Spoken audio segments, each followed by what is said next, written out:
আমরা শুরু করতে পারি। আপনি কোথা থেকে শুরু করবেন আপনি জীবনে? ছোটবেলা থেকে শুরু করবো। ওকে, যখন পুরোপুরি বুঝি ভালো মন্দ তখন থেকে। জি প্লিজ। ছোট থেকে আমি প্রচন্ড চঞ্চল ছিলাম। 7 বছর পর্যন্ত আমি গ্রামের বাড়িতেই ছিলাম দাদুর কাছে। দাদা ছিলেন আমাদের গ্রামের একজন ডক্টর। সকালবেলা যখন ঘুম থেকে উঠে দাদা ফার্মেসিতে যাবেন তখন আমাদের দুজনকে নিয়ে যেতেন। আমরা আর একটা ফুফাতো ভাই আছে, দুজনই। আর পুরো ফ্যামিলির মধ্যে আমরা 2টা ছেলে বাচ্চাই ছিলাম। তো আমাদের দুজনকে নিয়ে গিয়ে দেখা যেত যে গ্রামে যখন বনি হতো দোকানে তারপরেই নাস্তা খাওয়ানো হতো। আমরা এত দুষ্ট ছিলাম যে গরম চায়ের ভিতর রুটি দিয়ে তারপরে মুখে দিয়ে হা করে থাকতাম দুজনে। কেন? গরম ছিল আর আমরা তো নিজেরা ফু দিব না, দাদা আমাদেরকে ফু দিয়ে দেবে। কারণ অনেক আদরের ছিলাম তো, দুজনকে সাইকেলে করে নিয়ে যেতাম, সাইকেলে করে ঠিক স্কুলে যাওয়ার সময় দিয়ে যেত। আমি খুব চঞ্চল ছিলাম তো, সবার আগে গাছ উঠতাম। আমার ফুফাতো ভাইটা আমার থেকে 1 বছরের বড়, ও আমাকে সবসময় মারতো, তুমি আগে কেন গাছ উঠবে, তুমি মেয়ে মানুষ না, তুমি গাছ উঠবে না, আমি গাছ উঠবো। আর আমি গাছে ওঠার সাঁতারে খুব চঞ্চল। তো যখন আমরা স্কুলে পড়তাম, আমার দাদু কখনই আমার মাকে মেনে নিতে পারেনি, কারণ দুজনই চাচাতো ভাই বোন ছিল। আমার দাদু সবসময় মায়ের একটা না একটা দোষ তার ছিল। আর সবচেয়ে বড় কথা, আমার বাবা বেকার ছিলেন, তারা পালিয়ে বিয়ে করেছে। তো আমাকে আমার নানুদের ফ্যামিলি থেকে কেউই তেমন একটা লাইক করতেন না। আমি মনে হতো যেন তাদের একটা বোস। আর এট ফার্স্ট মেয়ে হয়েছি, সেজন্য আরো বেশি পছন্দ করতেন। আর আমি খুব দাদুর পাগল ছিলাম। তো দাদু নানুর বাড়ি কি খুব পাশাপাশি ছিল? চাচাতো ভাই বোন তো পাড়ার ওপর, এই পাড়ার ওপর। ওকে, ওদের কথা থাকতো যে আমি দাদুকে রেখে কেন নানুদের কাছে চলে আসি না। ছোটবেলায় আপনার কোনো নাম ছিল? দুষ্টুমি করার জন্য দেখা যায় না, একটু অন্য ব্যতিক্রম ধর্মে একটা নাম ধরে কিংবা একটা কিছু খেপানোর জন্য। সময় মোটা ছিলাম তো, ছোটবেলায় খুব মোটা। ওরা সবসময় দুষ্টুমি করে, হয় পাজি বলবে না ভেড়াডস বলবে। ভেড়াডস? ভেড়াডস কি জিনিস? আমাদের গ্রামের একটা কথা যে খুব মোটা হলে তাদেরকে এই নামটা দেওয়া হয়, ভেড়াডস। হ্যাঁ, ভেড়াডস। ওকে। তারপর মায়ের আদরটা খুব কম পেয়েছি আমি। তো অনেকভাবে যন্ত্রণার শিকার হয়েছে আমার আম্মা, আব্বার কাছ থেকে, দাদুর কাছ থেকে। ওইটা আমার বোঝাই না। আমার সবসময় চিন্তা থাকতো আমি কাকে কখন দুষ্টুমি করবো। আর ছোটবেলা থেকে চুলগুলো প্রচন্ড লম্বা ছিল, দাদু সবসময় মারতো আর চুলে তেল দিত। দাদু মানে হচ্ছে দাদির কথা বলছেন? হ্যাঁ, আমি দাদির কথা বলছি। ওকে। তো আমার মাও তেমন একটা আমাকে লাইক করতো, কারণ আমি দাদুদের প্রচন্ড পাগল। তাদের কথা হচ্ছে নানুর পাগল হবা, সবকিছু পাবা। আমার নানুদের একটু অবস্থা ভালো ছিলেন। আর আমার ছোটবেলা থেকে একটা হিংসা ছিল, আমি মানুষেরটা কেন করবো। তো এক সময় আব্বু আম্মুকে রেখে ঢাকায় চলে আসে।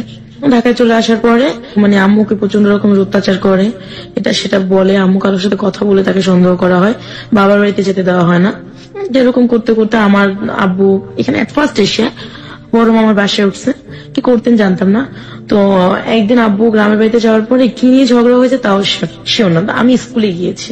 তো আমি স্কুলে যাওয়ার পরে রাস্তাতে যখন আসতেছি তখন দেখি আমার আম্মু আমার ছোট বোনটাকে নিয়ে চলে যাচ্ছে। দুই বোন? আমি জিজ্ঞাসা করলাম যে আম্মু তুমি কোথায় যাচ্ছ? আম্মু কোনো কথা না বলে বলছে ডাক্তারের কাছে যাচ্ছে। তো যতটুকু আমার মনে আছে, আমাদের মসজিদের বাড়ি, তো বাড়ির ভিতরেই মসজিদ। তো মসজিদের যে হুজুরটা ছিলেন সে আবার আমার মাকে মেয়ে বলতো। তাকে আমি ঘোলা দেখলাম না কি দেখলাম জানি না, তাকে দেখলাম বিল দিয়ে উঠে আসতেছে আর আম্মু রাস্তা দিয়ে যাচ্ছে। তো হয়তো বা আম্মুকে মারধর করেছে, কান্নাকাটি করতে করতে চলে গেছে, বাবার বাড়িতেও যায়নি। সেখান থেকে কোথায় গেছে আম্মু আমি জানি না। খুব সম্ভবত আমার দাদুরা যেটা বলতেন যে ইমাম আম্মুকে দিয়ে আসছে পর বিকেলে আবার আসছে আম্মু। ইমাম আম্মুকে দিয়ে আসছে? হ্যাঁ, এই জিনিসটা গ্রাম শুদ্ধ রটে গেল। ইমামটা মসজিদের যে নামাজ পড়েন তাকে ইমাম বলা হয়। ওকে। উনি সম্পর্কে কি ছিলেন আপনার মার? আমাদের বাড়ির হুজুর ছিলেন উনি হচ্ছেন বাড়ির হুজুর ছিলেন। হুজুর আর আমার মাকে মেয়ের মতো ভালোবাসতেন। তো ওনাকে নিয়ে একটা কুৎসা রটনা হলো। ওই আমাকে না আবার প্রশ্ন করা হয়েছে কি তোমার আম্মু কার সাথে গেছে, আমি জানি না। প্রথম থেকে তো আম্মুকে মেয়ে মেয়ে করতেন, তো একটু সন্দেহ ছিল। আমাকে বলতেছে হুজুর আসেনি দুপুরবেলা।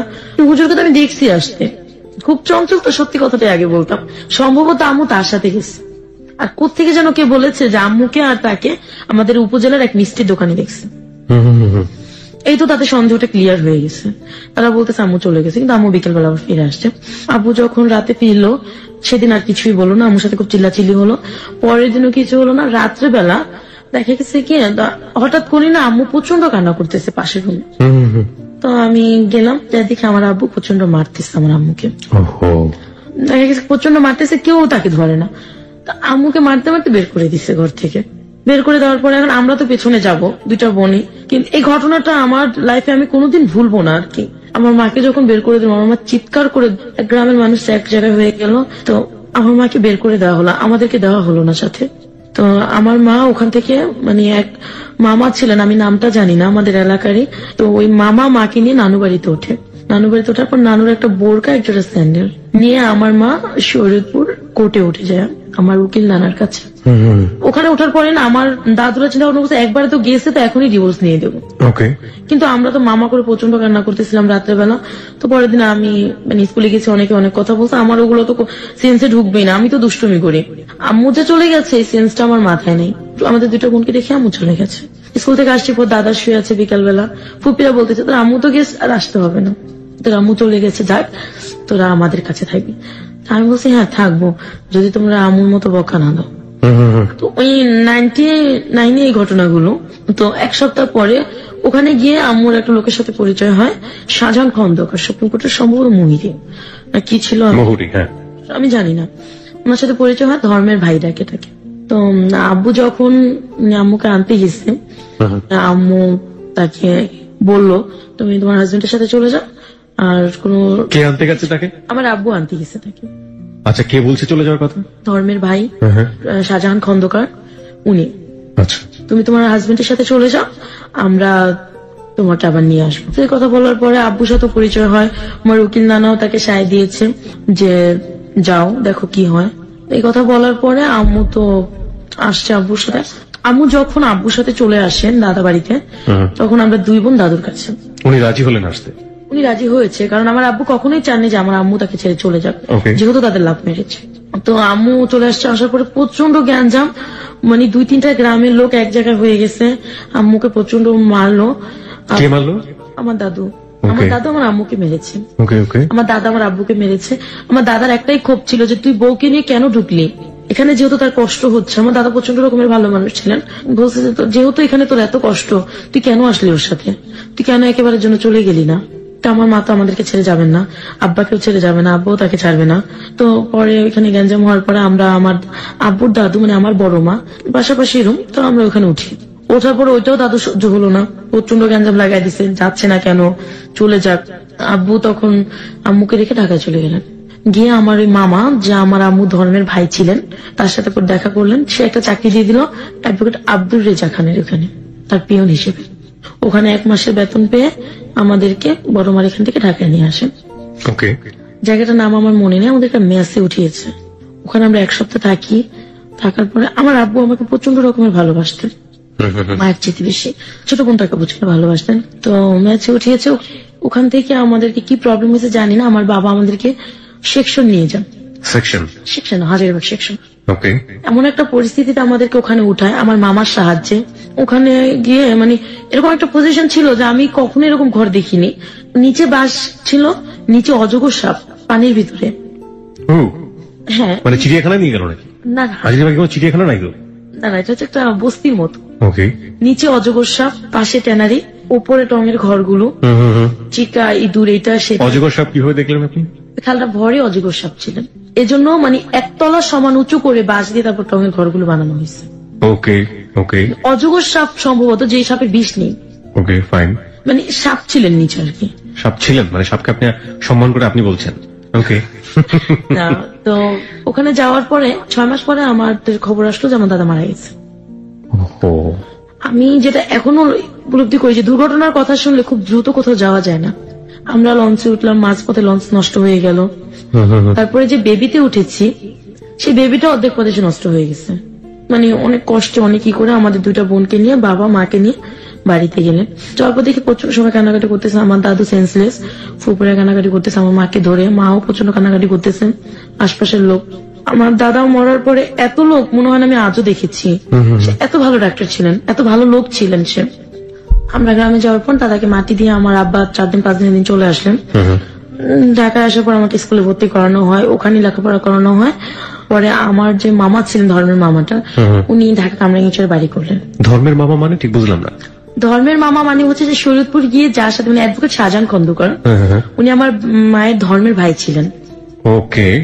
যখন আমার বাবার সাথে ঝগড়া করে চলে গেলেন, তখন তার সাথে পরিচয় হয় ওখানে কোর্টে। তো সেই হিসেবে ধর্মের ভাই। তার মানে তার সাথে পূর্ব পরিচয় ছিল না, কোর্টে গিয়ে পরিচয়। কোর্টে গিয়ে যখন আমার মা চলে গেলেন, বাবা আনতে গেলেন, তখন পরিচয় হয়েছে। তো ওখানে মানে আমার মামা বাড়ি করলেন কামরাঙ্গীচর, ওখানে চলে আসলাম। ওখানে চলে আসার পরে আমি একটা স্কুলে ভর্তি হলাম, তখন আমি ক্লাস 3-তে পড়ি।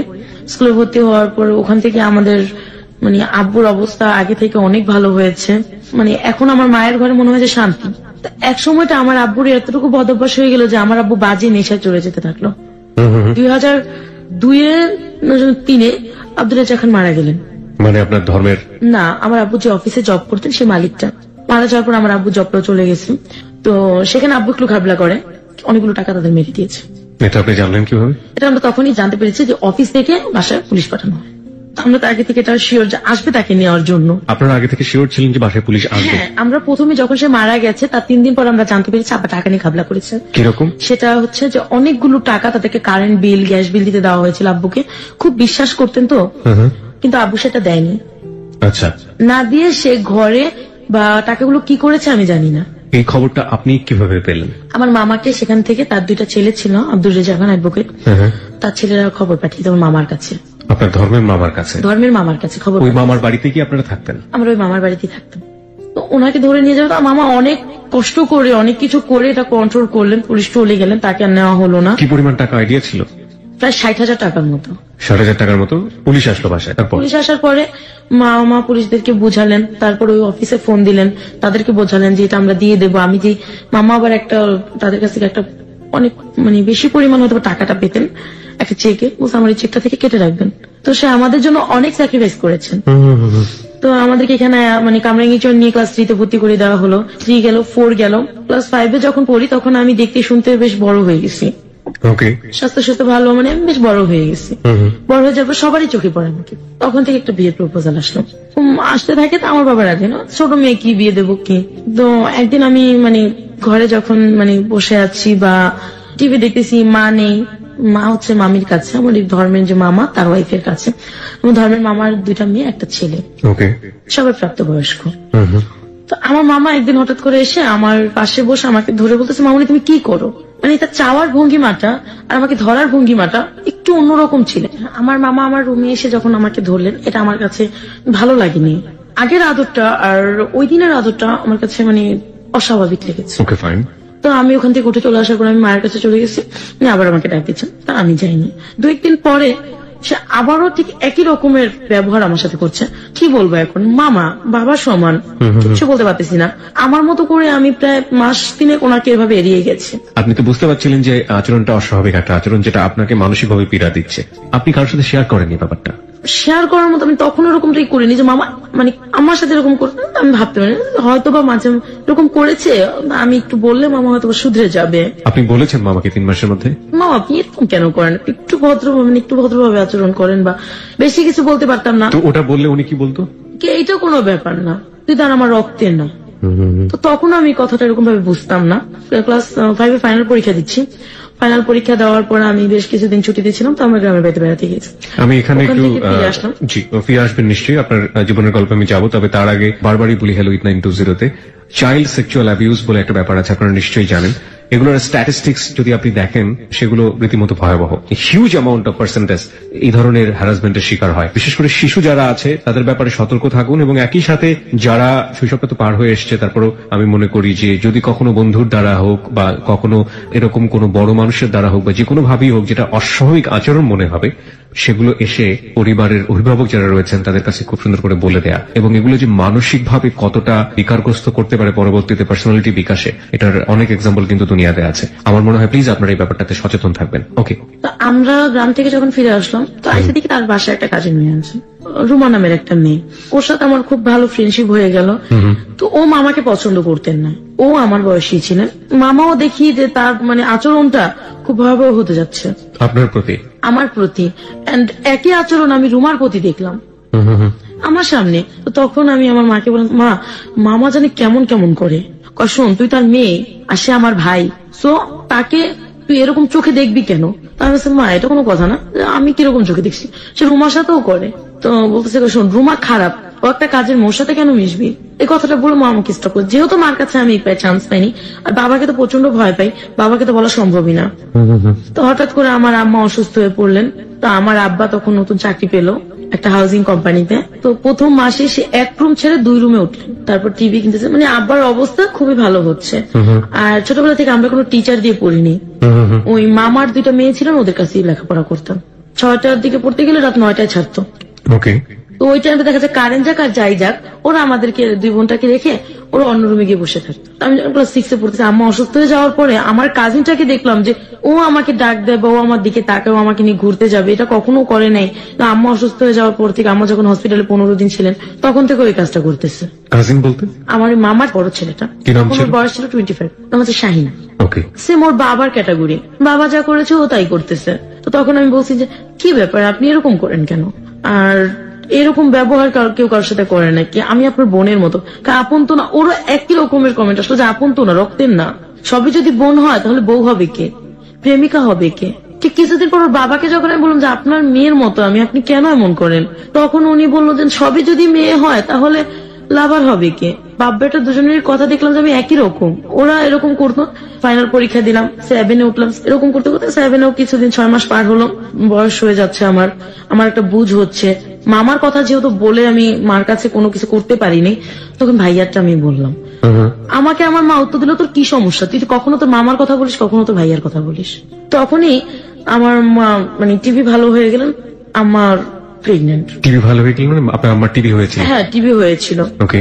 তার বছর খানিক পরে আমার ভাই জন্ম নিল। দেখা যাচ্ছে যে মা বাবা চেঞ্জ হয়ে গেছে। তাদের এই চেঞ্জটা আমার মানে লক্ষ্য করলাম যে তারা এখন আর আমাকে আগের মতো আদর করে না। কিরকম? দেখা যাচ্ছে লেখাপড়া করতেছি, আম্মা ঘরে গল্প করতেছে মামির সাথে, কাজগুলো উনি লেখাপড়া বাদ দিয়ে আমাকে দিয়ে করাচ্ছে। এইভাবে মানে আস্তে আস্তে আমার লেখাপড়াটার ক্ষতি হতে যাচ্ছে। আর দেখতাম যে মানে বাবা আসলেই আমার নামে এক গাথা বিচার, আমি এটা করেছি, আমি ওইটা করেছি। তো এই জিনিসগুলো আমার কাছে ভালো লাগতো না। তখন না আমার কাছে মনে হচ্ছিল যে কেন এমন করে তারা, তাহলে আমি তাদের আপন না। ওইদিকে আমার কাজিন আমার সাথে ব্যবহার খারাপ করছে, তারপর মামার ব্যবহারটা অস্বাভাবিক। তো এর মানে এইভাবে করতে করতে বাবা মাকে আর বোঝাতে পারলাম না এগুলা। ওরা আর আমার এই সমস্যাগুলোকে মানে ফলো করতো না। আমার ফুপি খেয়াল করতেন। আমার খালামণি বাহির থেকে আসার পর খালামণিকে বলছি, খালাতো বোনটাকে বলছি। তাকে বলার কারণ এটাই হচ্ছিল যে আমার যে মানে ধর্মের মামা, তার ছেলের সাথে আমার বড় খালার মেয়ের বিয়ে দেবে। আর আমার ধর্মের মামাটা খুব লোভী ছিলেন, টাকা যেখানে আছে সে সেখানে আছে। আমার খালামণির তো অনেক টাকা পয়সা, তা বাইরে থাকে। আমার বোনটাও বাইরে থেকে লেখাপড়া করে আসছে। ওর বিয়ে ঠিক হচ্ছে, তখন আমি বলে ফেললাম যে আপু এরকম এরকম করে, মামাও করে। তখন বললো যে ঠিক আছে, এই কথাগুলো আমি আন্টিকে বলবো। আন্টি মানে? আমার মাকে। আপনার মা তো জানি আগে থেকে? আমার মা বিশ্বাস করতো না। হ্যাঁ, কিন্তু উনি বলবে? উনি বলবে। তো বলার পরে আমার মা আমাকে প্রচন্ড বকাঝকা করলেন। তো আপু আরেকটা ছেলেকে লাইক করতেন, সে লন্ডনে থাকে। তো এটা আপু আবার আমার আব্বুকে বললেন যে ওর উপর এরকম হচ্ছে, আপনারা কেউ কোনো প্রতিবাদ করতেছেন না। আমি বুঝলাম না আর কি, আমি তো আর ওকে বিয়ে করবো না, আমি অন্য একটা ছেলেকে পছন্দ করি। আর আপনারা যেভাবে উঠে পড়ে লেগেছেন আমার বিয়ের জন্য, আমি ওর মতো একটা ছেলেকে কেন বিয়ে করবো যে ঘর জামাই থাকতে চায়। তো যে কোনো কারণে এগুলো কথা কাটাকাটি হওয়ার পর বিয়েটা ভেঙে গেছে। আমি বলছি কথাটা প্রকাশ হয়ে গেছে, আমার মা সবাইকে বলে দিচ্ছে। আমার মামার সেটা ভালো লাগেনি, আমার উপর সে প্রচন্ড বিরক্ত হওয়ার পরে সে আমাকে ডাইরেক্টলি প্রপোজাল করছে যে তুমি আমাকে সময় দেবে। তা আমি বলছি যে না, অসম্ভব। কিছুদিন পরে আমি ক্লাস 8 এ উঠলাম, তখন আমার বাবা আমার বিয়ের জন্য খুব তোলপাড় হচ্ছে।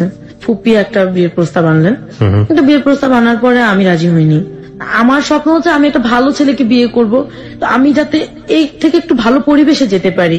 আর ছোটবেলা একটা ধারণা ছিল যে উপরের লেভেলের মানুষদের হয়তোবা ভালো চিন্তা ভাবনা থাকে, তারা একটু ভালো হয়। কারণ আমি পজিশনে থাকতে থাকতে আমি বিরক্ত হয়ে গেছিলাম, মনে হচ্ছে কবে বেরোতে পারবো এখান থেকে।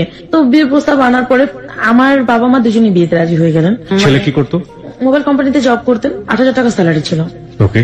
তো বাবা মা বললো কি যে ও যেহেতু ডিগ্রি সেকেন্ড ইয়ার পড়তেছে, ডিগ্রি ফাইনাল দিলে ওকে ব্যাংকে অথবা কিছুতে চাকরি দিয়ে দেবো, সে তো অবস্থা ভালো হয়ে যাবে। আমি বিয়েতে রাজি হলাম। বিয়ের দিন রাত্রে যখন ওরা কাবিন করবে, তো শুনলাম যে যৌতুক নাকি তারা 2 লাখ টাকা যৌতুক চাচ্ছে। এটা নাকি তাদের গ্রামের প্রথা আছে যে দিতেই হবে। আমার বাবা কোনো মতে রাজি হননি।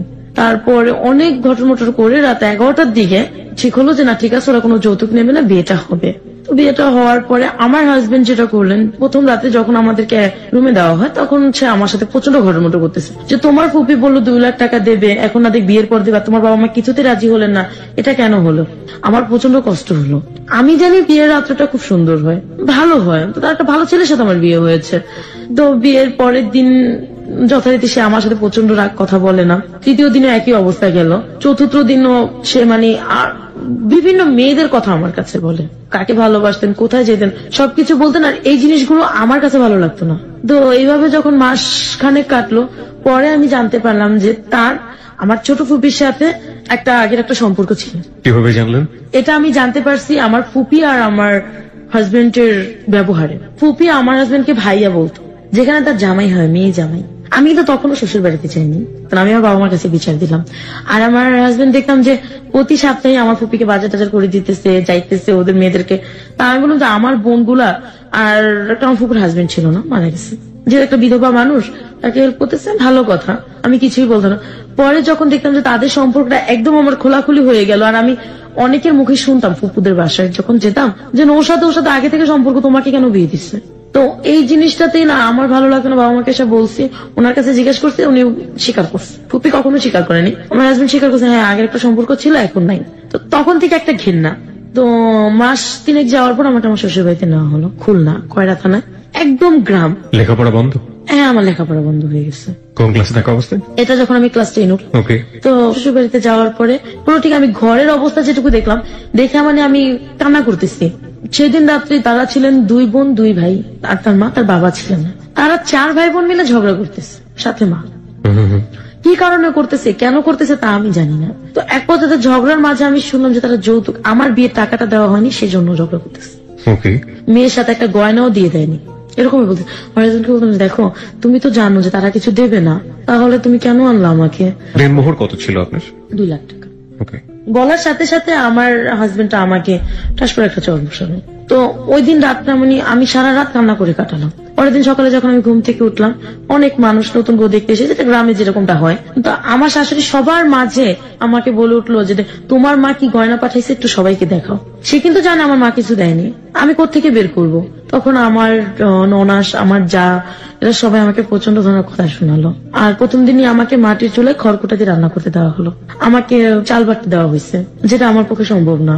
প্রচন্ড কান্না করতেছি, বাড়িতে ফোন দিয়েছি, মার সাথে কান্না করতেছি। বাড়িতে ফোন দেওয়াতে আমার হাজবেন্ড শুনে আমাকে প্রচন্ড মারলো আইসা। তো এক পর্যায়ে আমি সেন্সলেস হয়ে গেছি। আমি 3 দিন 4 রাত আমার হাজবেন্ডের বাড়িতে ছিলাম। পরের দিন সকালে আমি চলে আসছি, আমার ননাস আসছে, আমার হাজবেন্ড আসছে। আসার পর থেকে না আমার হাজবেন্ডের বিহেভিয়ার চেঞ্জ হয়ে গেছে। কোথায় আসলেন? ঢাকায় চলে আসলাম বাবা মার কাছে। প্রিয় শ্রোতা, একটা বিষয় খুব লক্ষ্য করবেন, আমরা এখনো গল্পের যে গভীরতায় সেখানে চলে যাচ্ছি ধীরে ধীরে। এবং ওই সবসময় একটা কথা বলে থাকি যে ইভেন্ট ইউ ক্যান ইমাজিন, শেষ পর্যন্ত গল্পটা কোথায় গিয়ে থামবে। কারণ জীবন অদ্ভুত রকমের একটা বিষয়, এবং এই প্ল্যাটফর্মে এত বেশি নাটকীয়তা থাকে যে গল্প উপন্যাসের ফাঁক সেখানে কিছুই না। শুধু একটা বিষয় লক্ষ্য করার মতো যে লাবণ্য যখন তার জীবনের গল্প বলা শুরু করেছে, তার শৈশবে একজন মানুষকে পেয়েছিলাম তার জীবনের জন্য পরিপূরক। পরিপূরক বলছি অর্থে তার দাদা ছোটবেলায় তাকে নিয়ে যেতেন একটা ফার্মেসিতে, এবং সেখানে তার মজার কিছুটা সময়। এরপরে একটা মানুষও আমরা এখন পর্যন্ত পাইনি যে মানুষটার কাছে গিয়ে সে একটু ঠাঁই পেতে পারে, মনের কথা বলতে পারে, পরিবার থেকে শুরু করে চারপাশের সমস্ত কিছু। সংসার শুরু হয়েছে 14 বছর বয়সে, সেখানেও স্বামীকে আমরা দেখছি একটা বিরূপ পরিবেশের মধ্যে। এবং সবকিছু মিলিয়ে এটা কোন দিকে যাচ্ছে শেষ পর্যন্ত আমরা কোথাও জানি না। Let's see what happen. Okay, তারপর ঢাকা আসার পরে দেখলাম যে আমার বাবা মার বিহেভিয়ার চেঞ্জ হয়ে গেছে। আমার হাজবেন্ডও না এরকম হয়ে গেছে, সে আর মানে তার বোনের কাছে ফিরে যেতে চায় না। টোটালি বলতে গেলে একটা ঘর জামাই। আলটিমেটলি কি আপনার হাজবেন্ড বোনের বাড়িতে থাকতো? হ্যাঁ, বোন আর সে একসাথে ঢাকায় ভাড়া থাকতেন আর কি। ওকে। তো আমি এসে বাবা মার বিহেভিয়ার চেঞ্জ দেখে আমি বাবা মাকে বললাম, বাবা মা আমি আম্মা আমি আর ওখানে থাকতে পারবো না। তো আমার মা আমাকে প্রশ্ন করলেন যে কি হয়েছে। কিছুই হয়নি, আর নতুন বউ গিয়েছে, তার একটা শাড়িও নতুন বউকে দেয়নি। তো আমি শুনেছি যে গ্রামে দেশে শ্বশুর বাড়ি হলে নাকি অনেক কিছু দেয়, আমি সেগুলো কিছুই আমার ভাগ্যে জুটেনি। আমার বাবা মাকে যখন আমি বললাম, আমার বাবা মা কোনো রেসপন্স করলো না। শুধু আমার বাবা একটা কথাই বললো যে তোমাকে আমি বাঘের মুখে দিলেও দিয়েছি, কুমিরের মুখে দিলেও দিয়েছি, তোমার যদি আসতে হয় তাহলে তুমি সাদা কাপড়ের কাপড় পরে আসবা, আমরা তো তুমি কোনোদিন এই বাড়িতে এসব কমপ্লেন নিয়ে আসবে না। এই কথা বলার পর আমি খুব কষ্ট পেয়েছি যে বাবা আমাকে এত ভালোবাসতেন, সে বাবা কেন আজ আমাকে এই কথা বললেন। বাবাও আস্তে আস্তে তার জবটাও চলে যাচ্ছে, ছেড়ে দিচ্ছে, সেখানেও সে টাকার ঘাবলা করেছে। আর তার নেচারটা এরকম ছিল যে সে একজনের সাথে আরেকজনকে ঝগড়া বাঁধাই দেবে। আমাকে যখন এই কথাটা বললো তখন আমি হাজবেন্ডকে বললাম যে আমি এখানে থাকবো না। জাস্ট এইভাবে, কেন থাকবি না? তো আমি বললাম যে আমি আপার বাসায় চলে যাই, ওখানে গিয়ে থাকি আমরা। বলো ঠিক আছে চল। ওখানে যাওয়ার পরে আমার ফুপিকে আমি সবকিছু জানালাম। ফুপি থাকতেন 3 তলায়, আর আমার ননাস আর আমার হাজবেন্ড থাকতেন 2 তলায়। ফুপিকে সবকিছু জানানোর পরে ফুপি খুব কষ্ট পেলেন। ফুপি তো আপনার বিয়ের ঘটক ছিলেন? হ্যাঁ। আচ্ছা, আপনার হাজবেন্ডের নাম? ইনসান। ইনসান, হ্যাঁ। ফুপি বলে যে ঠিক আছে, ও যে এরকম হবে সেটা তো আমি ভাবতে পারিনি। তো আমি সমস্যা নাই, আমি তো তোমার কাছে চলে আসলাম, আমি সব পুরো ঘটনাকে একদম ম্যানেজ করে দিলাম। তোমার কাছে চলে আসছি, এখন তোমার কাছে থাকবো। আর ফুপি একটা নতুন চাকরি পেয়েছিল ব্যাংকে, তুমি তো ব্যাংকে চলে যাও সকালবেলা। তা আমি সকালবেলা ওদেরকে নিয়ে, 2টা বোন ছিল আমার ফুফাতো ছোট ছোট, ওদেরকে নিয়ে থাকবো। আর ইনসানও তো রাত্রে আসে, তো সমস্যা হবে না আমার, আমি এখানেই থাকবো। ঠিক আছে ফাইন। তো আমার ননাস গার্মেন্টসে চাকরি করতেন, 2টার দিকে তার লাঞ্চ টাইম ছিল। আমি না ওই সবার সাথে চুলো ছিল তো আমি রান্না করতে পারিনি। ননাস যখন লাঞ্চ টাইমে আসলেন, আসার পর যখন রান্না হয়নি তখন আমাকে প্রচন্ড রকমের বকাবাদ্য করলো। সেটা আমার ফুপ্পির শাশুড়ি দেখছেন, দেখার পরে তার কাছে ভালো লাগেনি, বলতেছে যে এত ছোট বয়সে তোমাকে বিয়ে দিয়ে দিছে এরকম একটা মানুষের ঘরে, সেটা আমরা মানতে পারলাম না। 14 বছর বয়সে আপনার বিয়ে হয়েছিল? হ্যাঁ। তো আমার এরকম করে 3 দিন আমি থাকলাম। 3 দিন থাকার পর 4 দিনের দিন আমার হাজবেন্ড আমাকে প্রচন্ড মারধর করলেন। আমি আবার মায়ের বাড়িতে চলে আসি। মায়ের বাড়িতে আসার সময় যখন আমার হাজবেন্ড বললো তোর চাইতে তোর ফুপি ভালো ছিল, অন্তত তাকে তো বিয়ে না করতাম, তার সাথে একটা সময় কাটাতাম। এই কথাটাই আমি তখন আরো ক্লিয়ার হয়ে গেলাম যে আমার ফুপি আমার সাথে প্রতারণা করছে, আমার হাজবেন্ড আমার সাথে প্রতারণা করছে। তারা দুজন একটা রিলেশন আমাকে জড়ানো ঠিক। এই ফুপিটা কি ঘটকালি করেছিল বিয়েতে? ফুপিটাই ঘটকালি করেছে, এটাই আমার ছোট ফুপি। ওকে। যখন শিওর হয়ে গেলাম তখন বাবা মাকে এসে বললাম। বাবা মা আর আমাকে বাড়িতে দিলেন না, আমার হাজবেন্ডকে আর ওখানে আসতে দেননি। তুমি আসবে না, আমার মেয়ে আমাদের কাছে থাকবে।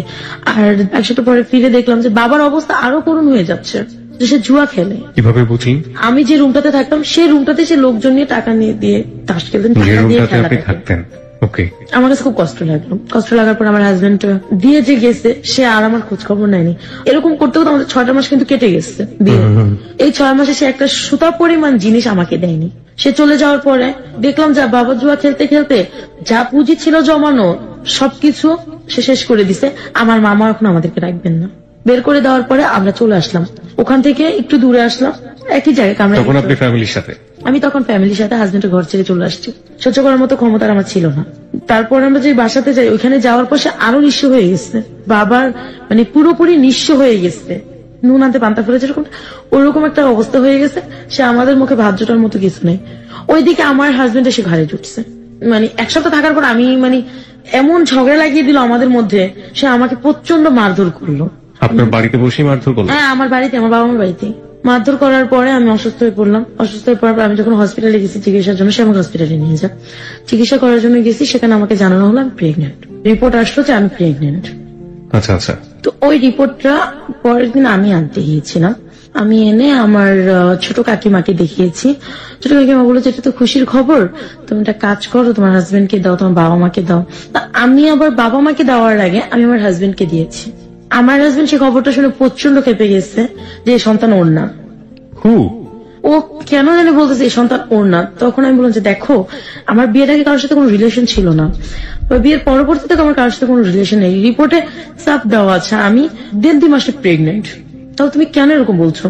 ঠিক আছে মানলাম এটা আমার সন্তান, তোকে তো আমি বলেছিলাম যে তুই 2 বছর পরে সন্তান নিবি।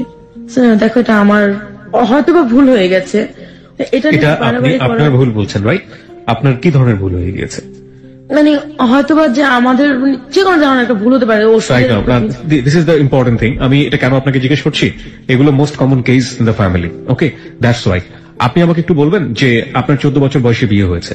একটা মানুষের বিয়ে হওয়ার পরে স্বামী স্ত্রী সম্পর্কের কিছু বেসিক নলেজ দরকার হয়। সেই নলেজের ব্যাপারে আপনাকে কেউ কখনো হেল্প করেছে? আপনার মা আপনাকে এই বিষয়ে কোনো জ্ঞান দিয়েছে, কিংবা আপনার আত্মীয় যারা আছে, কিংবা শ্বশুর বাড়ির কেউ আছে, কিংবা আপনার হাজবেন্ড? আমাকে এরকম সাপোর্ট কেউ দেয়নি। কেউ কখনো আপনাকে বিষয়ে কোনো কিছু বলেনি? সাপোর্ট কেউ দেয়নি। বরঞ্চ আমি যদি কোনো প্রবলেম হতো যে আমার মাকে বলতাম, আমার মা আমাকে কখনোই ভালো একটা সাজেশন দিত না, কখনোই দিত না।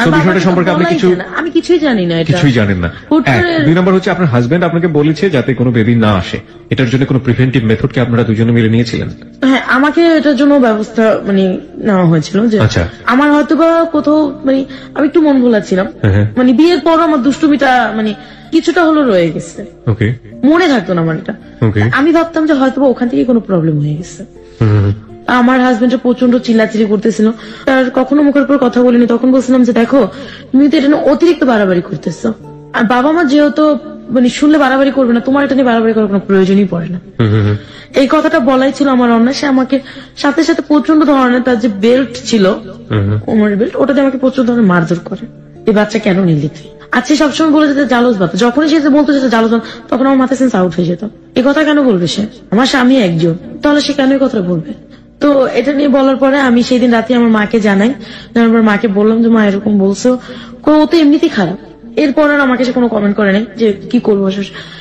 পরের মানে দিন জামাইকে সকালে- বলছে যে ও তো এমনিতেই খারাপ। হ্যাঁ, ও তো এমনিতেই খারাপ, তো কমেন্ট করে না। আমিও পরের দিন সকালবেলা ভালো মতো, ও অফিস চলে গেছে, রাত্রে ফিরেও দেখে যে আমি বাসায় না, পাশের রুমে ছি, মানে প্রতিবেশীর ঘরে। ও ভাবছে আমি যেন কোথায় গেছি, তো মাও দেখে না যে আমি প্রতিবেশীর ঘরে। তো ও আয়সা কি বলছে আমি জানি না, আমার বাবার কাছে, বাবাকে দোকান থেকে ডেকে নিয়ে আসছে, জানি না কি বলছে। বাবা প্রচন্ড ধরনের মারধর করছে এসে আমাকে, আমি কেন ভুল করলাম এই সে। তখন আমার নিজের কাছে একটু লজ্জা লাগলো যে আমি প্রেগনেন্ট, বাবা বলছে ভুল করতেছি, কেন বলতেছি এই কথাটা। তো পরে আমি আর কোনো কথা বললাম না। তো প্রচন্ড মারধর করার পরে আমার বাবা আমার তলপেটে একটা লাথি মেরেছে। তখন মানে আমি প্রচন্ড ধরনের মানে একদম অসুস্থ হয়ে পড়ে মায়ের ওপর পড়তে যাওয়ার সময় মা সরে গেছে। মা সরে যাওয়ার পর আমি যে লোহার যে সোফা থাকে, সোফার উপর পড়ে গেছি। আপনার বাবা যে এই যে লাথিটা মারলো, উনি আপনাকে তার আগে গায়ে হাত তুলেছে? এর আগে বহু ভাষে আমার গায়ে হাত না, তুলেছে, আমি যে আমার বলতে চাচ্ছি শাশুড়ি। যে লাথিটা কি উনি একদম চিন্তা করেই কাজটা করেছে? না, সে কি চিন্তা করছে আমি জানি না। সে মানে শুরুতে আমাকে কয়েকটা চড় থাপ্পড় এমন হতে দিয়েছে। পারে যে লাথিটা মেরেছে এবং ইনসিডেন্টলি আপনার ওখানে লেগে গিয়েছে। আরেকটা হতে পারে যে না, আর সে তার চিন্তা- মানে অভ্যাসটা এরকম, সে রাগ করে যে কাকে কোথায় মারবে সে নিজে জানে না, এটা যে মেয়ে না বউ সে বুঝবে না, ওই ব্যাপারটা এটা তার তার মাথায় বদ থাকে। অভ্যাস, এই ব্যাপারটা তার খেয়াল থাকে না। তো ওইখানে গিয়ে আমার পুরো বডিটা আমার ওই সোফার উপরই পড়লো, আরেকটা আঘাত পেলাম, একই সাথে দুইটা আঘাতে প্রচন্ড ব্লিডিং হচ্ছিল আমার। ওই সময়টাতে ওই সময়টাতে আমার মা ওটা কোনো খেয়াল করেনি, আমার মা চলে গেছে আমাকে রেখে। আমার ছোট কাকি মেজো কাকি খেয়াল করছে, যখন খেয়াল করছে তখন তারা আমাকে নিয়ে স্বাস্থ্য কেন্দ্র থাকে যেটা, আমার বাবা কোনো টাকা দেয়নি, হাজবেন্ডও কোনো টাকা দেয়নি, তারা আমাকে ওখানে নিয়ে ভর্তি করালো। ভর্তি করানোর পরে ওখান থেকে এই আসলো যে আমার বাচ্চাটা নষ্ট হয়ে গেছে। যখন আমি শুনলাম যে আমার বাচ্চাটা নষ্ট হয়ে গেছে, তখন আমার মানে দুনিয়া যেন কিছু বুঝি না, তারপরে যেন আমার মনে হলো যে জীবন থেকে কি যেন চলে গেল। প্রায় এক সপ্তাহের মতো আমি না, আমার কোনো হুঁশ জ্ঞান নেই। কিন্তু আমার হাজবেন্ডের এতে কোনো রেসপন্স হয়নি যে না আমার বাচ্চাটা নষ্ট হয়ে গেছে, ও কষ্ট পেয়েছে, ওকে একটু সান্ত্বনা দেওয়া দরকার, বাবা মার একটু সান্ত্বনা দেওয়া দরকার, কারো কোনো রেসপন্স ছিল না। তো এভাবে আমার মাসখানেক চলে যাওয়ার পরে আমার ফ্যামিলিতে আবার আমার হাজবেন্ড গ্যাঞ্জাম লাগাই দিল। তো আমার ছোট ফুপি সবকিছু জানতে পারলো।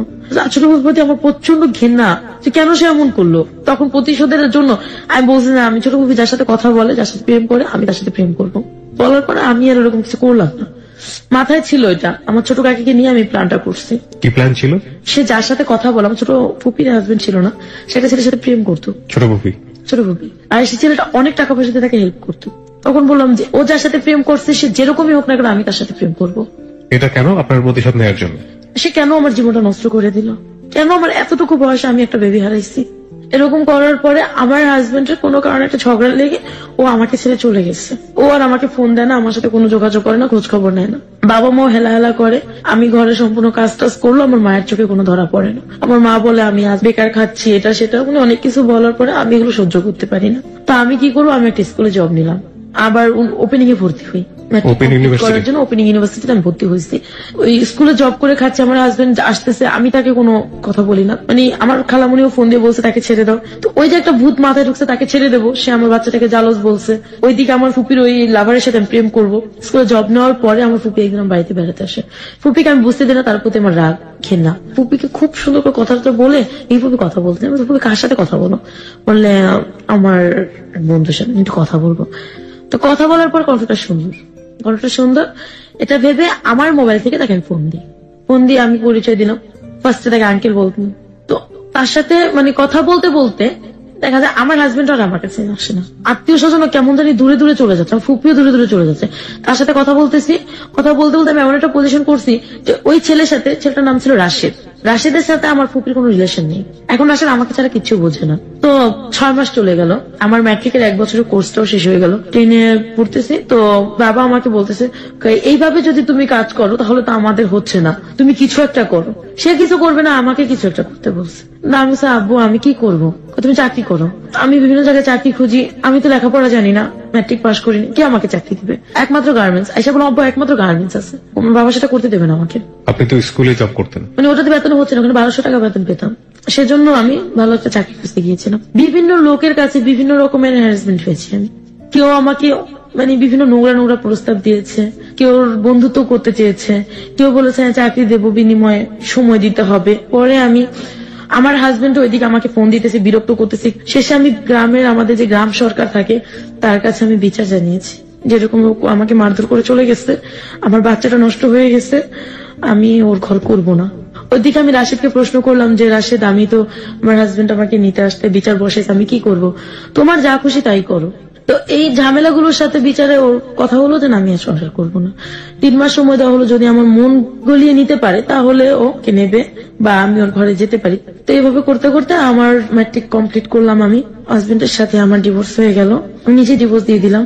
আমিও মানে প্রচন্ড ভালোবেসে ফেলছি রাশেদকে, ওকে ছাড়া এখন আমি কিছুই বুঝি না। রাশেদ আলটিমেটলি আপনার ফুপির লাভার ছিল। সে ফুপিকে ভুলে গেছে, সে আমাকে ছাড়া কিছু বোঝে না, আমি তাকে ছাড়া কিছু বুঝি না।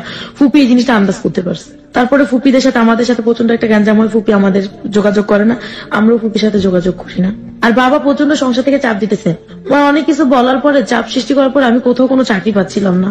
একদিন দেখলাম ঘরে কোনো চাল নাই, ভাই বোন গুলো না খেয়ে আছে। তো আমি আমার এক ফ্রেন্ডকে জানালাম, ওকে আমি বললাম যে দেখো, আমার তো ঘরে কোনো চাল নেই, তুমি আমাকে 1000 টাকা ধার দাও, আমি তোমাকে বেতন পেয়ে দিয়ে দেবো আগামী মাসে।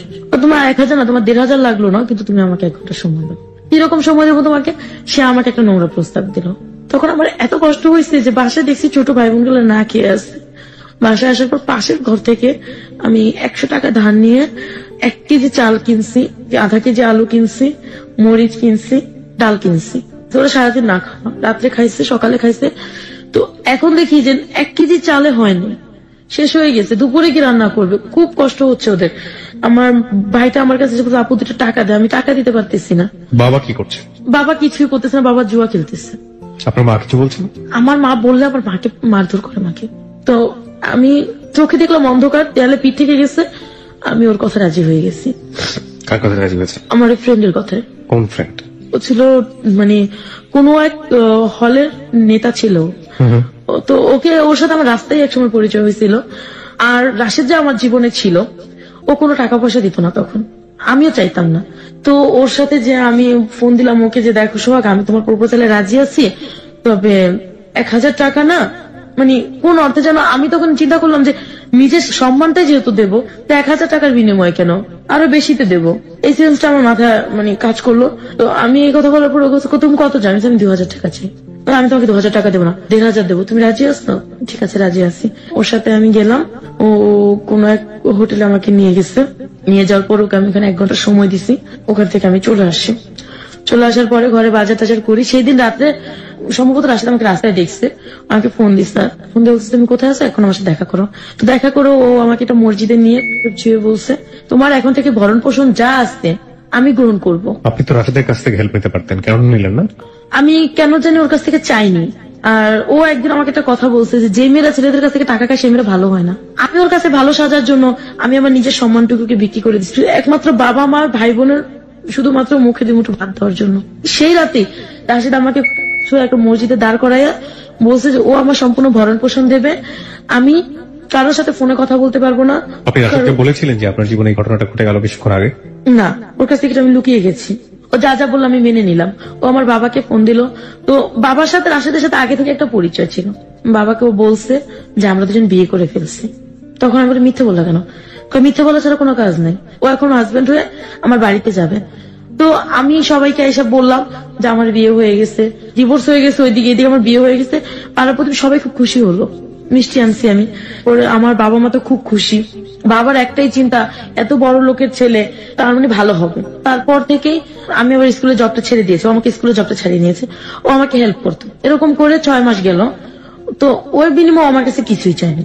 তো কত টাকা করে দিত প্রতি মাসে? মানে ও বাজার করে দিত টোটালি একটা। আর আপনার বাবা এগুলো বসে বসে খেতেন? হ্যাঁ, বাবা এগুলো বসে বসে খেতেন।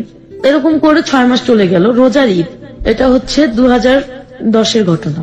তো ও আমাকে সম্পূর্ণ মানে বাজার টাজার দেবে। হঠাৎ ওর সাথে আমার ঝগড়া লেগে গেছে। ও আমাকে এখন আর বাজার টাজার দেবে না। কি করব? তারপরে আমি রাস্তায় একদিন সোহাগের কাছে গেছি, সোহাগও আমাকে ফিরিয়ে দিয়েছে। ফিরিয়ে দেওয়ার পরে আমার মানে রাস্তায় বসে আমি চিৎকার করে কাঁদতেছিলাম। রাশেদকে বারবার ফোন দিচ্ছিলাম, আমার ফোন রিসিভ করতেছে না। কি করব? বাসায় ফিরে আসলাম। আসার পর দেখি যে দুপুরে যে খেয়েছে আমার ভাই বোনগুলো আর খায়নি। রাত্রে প্রতিবেশীর ঘর থেকে খাবার দিয়ে গেছে, সেটাও আমার বাবা খেয়েছে, ভাই বোনরা খেয়েছে, আমিও খেয়েছি। পরের দিন সকালবেলা রাশেদকে খুঁজতে বের হয়ে গেলাম। আমি আমার কামরাঙ্গি চর থেকে হেঁটে টিএসসি মোড় গেলাম। সেখানে ওকে পেলাম না। বাংলা মোটর আসলাম, বাংলা মোটর ওকে আমি পাইনি। ওকে খুঁজতে খুঁজতে আমার বিকেল হয়ে গেছে। বিকেল পার হয়ে সন্ধ্যা হয়ে গেছে। সারাদিন কিন্তু ভাই বোনগুলো না খাওয়া। রাস্তায় বসে জগন্নাথ হলের ওখানে বসে বসে চিৎকার করে কাঁদতেছি আমি কি করব এখন? এক মহিলা আমাকে দেখছে, দেখে বলছে আমু তুমি কান্না করো কেন, কি হয়েছে? যে আমার এরকম অবস্থা, আমি কি করব? তো পরে বলে আমার সাথে আমার বাসায় চলো। আমি বাসায় যাবো না, কারো আমার ওই যে মানে আগে তো টিভিতে দেখতাম বাসায় নিয়ে যেত, মেরে ফেলতো, ভয়টা ছিল আর কি। আমি কারো বাসায় যাবো না, আমার বাসায় গেলে তোমার ভালো হবে, তুমি চলো। একটা বিশ্বাস নিয়ে, একটা দুঃসাহস নিয়ে আমি ওনার বাসায় যাই। যার পর ও আমাকে বুঝালো, দেখো এইভাবে হবে না, তুমি কিছু করো। তুমি বাবা মাকে খাওয়াতে চাও? হ্যাঁ, আমার বাবা মা আমার কাছে সবকিছু, আমি খাওয়াবো তাদেরকে। ও আমাকে প্রস্তাব দিল যে আমার 3টা ফ্রেন্ড আছে, তুমি আমার 3টা ফ্রেন্ডকে সময় দিবা, তুমি আজ দিতে পারবে? আমি বলছি আমার টাকার দরকার, আমি যে কোনো মূল্যের বিনিময়ে আমি টাকা চাই, যে কোনো মূল্যের বিনিময় হোক আমি টাকা চাই, আমার টাকার দরকার, আমাকে আপনি প্লিজ ধার হলেও দেন। ধারকে আজকালকার জমানায় কেউ কাউকে দেয় না, তোমার মানে দেহর বিনিময়ে তুমি টাকা নিতে পারো। তারপর ওনার 2টা ফ্রেন্ডকে ফোন দিলেন, একজনকে লাইনে পায়নি, 2জনকে পেয়েছে, 3জনের কথা বলছে। তো ওদেরকে আমি 1 ঘন্টা করে 2 ঘন্টা সময় দেওয়া। উনি আমাকে প্রথম দিন দিলেন 2000 টাকা। আমি ওগুলো নিয়ে বাসায় আসছি, আসার পরে বাবা আমাকে বাজার টাজার করে দিছি, খাইছি। সেই দিন রাত্রে আমার বাবা আমাকে বলছে এত রাত কেন করছো, কোথায় গেছো, এটা সেটা বলে আমার বাবা আমাকে মারছে। তখন আমি মাকে বললাম তোমাদের জন্য কষ্টও করব, ঘরে এসে মারও খাবো, এটা তো হয় না। তো মা আর কিছু বললেন না। তো পরের দিন উনি আমার ফোন নাম্বার রেখে দিচ্ছে। 1 সপ্তাহ পর আবার আমাকে ফোন দিচ্ছে এই ভদ্রমহিলা। তুমি তো একদিন চলে গেলে আর ফোন দিলে না, খোঁজ না। আমি ওই টাকা থেকে হয়ে যাবে না, তোমার আরো টাকার দরকার। আমি কিভাবে হয়? এর ভিতরে রাশের আমার কোনো খোঁজ খবর নেয়নি। আমি আপনাকে খুব, আমার মনের ভিতরে কোশ্চেনটা ঘুরছিল, আমার মনে হয় যে প্রশ্নটা করা উচিত। হ্যাঁ, আমি প্রশ্নটা করছি এইভাবে। প্রথম কথা হচ্ছে যে আপনি কি কাজ করছেন সেটার চাইতে আমি বরং কেন করছেন সেদিকে থাকতে চাই। হ্যাঁ, 1। 2 নম্বর হচ্ছে যে আপনি তো নিজেও জানেন, কারণ আপনি যে ফ্যামিলিতে বড় হয়েছেন, এটা কত নিকৃষ্ট ধরনের কাজ, কতটা বাধ্য হলে একটা মানুষ এই কাজটা করে সেটা আমরা দেখেছি। এই কাজটা করে যখন আপনি পয়সাটা পেতেন, সামান্য ডালের পয়সা, ভাতের পয়সা, হ্যাঁ, কোন রকম ভাই বোনের মুখে তুলে দেওয়ার মতো একটা পয়সা, ওরা যখন এই খাবারটা খেত বা আপনি যখন খেতেন, আপনার ফিলটা কি হতো? আমি যখন এই কাজটা করতাম, আমি যখন বের হতাম, তখন আমার মনে হয় যে আমি কোনো মানুষের ভিতরে পড়ি না, আমি একটা জঘন্য ধরনের মেয়ে, আমি নষ্ট হয়ে গেছি। যে জিনিসটা আমি সবসময় আমার হাজবেন্ডের মুখে শুনতাম। তো পরবর্তীতে এই কাজটা আমি করবো আমি কোনোদিন ভাবি নাই। আর ওই খাবারটা যেন আমার গলা দিয়ে নামতো না। কিন্তু মা শেষে বুঝতে পারতো যে এই কাজটা আমি কেন করলাম। অন্য কোনো কাজ করতে পারতাম, তখন চিন্তা করতাম যে অন্য কোনো কাজ করলে তো ওরা আমাকে রোজ টাকা দেবে না, হয়তো আজকে আমি জয়েন করছি 1 মাস পর আমাকে টাকা দেবে, কোনো মালিক আমাকে অ্যাডভান্স কিছু টাকা দেবে না, এটা দিয়ে মাস চলবো। তো পরে দেখা যেত কি এরকম 1 সপ্তাহ করছি, 2 সপ্তাহ করছি, 3 সপ্তাহ করার পরে, মাসখানেক করার পরে না আমার কাছে কোনো খারাপ লাগতো না, কিন্তু ওই টাকার খাবারটা আমার গলা দিয়ে নামতো না। আর রাশিদকে তখন প্রচন্ড ঘেন্না হতো যে ও আমার কেন খোঁজ নেয় না, ও যদি খোঁজ দিত তাহলে আজকে আমার এরকম হতো না। এরকম করে রোজা চলে আসলো, আমি রোজার ভিতরে আমার বাবা মাকে এই কাজ করে ফুলফিল বাজার করে দিলাম। ঈদ কাটলো, ছোট ভাই বোন গুলোকে কাপড় দিচ্ছি। আমার ফুপু, ছোট ফুপু, আমার এত কষ্ট পেয়েছি তখন যে আমার ছোট ফুপু আমার মাকে দিচ্ছে, ছোট ফুপু আর বড় ফুপু মাকে দিছে, বাবাকে দিছে, ভাইকে দিছে, বোনকে দিছে, আমাকে একটা সুতা পরিমাণ জিনিস কেউ দেয়নি। যখন আমি দেখলাম যে ওরা আমাকে পছন্দ করে না, তখন আর ওদের প্রতি আমার কোনো মায়া থাকলো না। তো ঈদের দিন রাশিদ আমাকে ফোন দিছে, ফোন দেওয়ার পরেও বলতেছে কেমন আছো? আমি কি তুমি যেমন রেখেছো ঠিক সেরকমই আছি, না মরে বেঁচে আছি।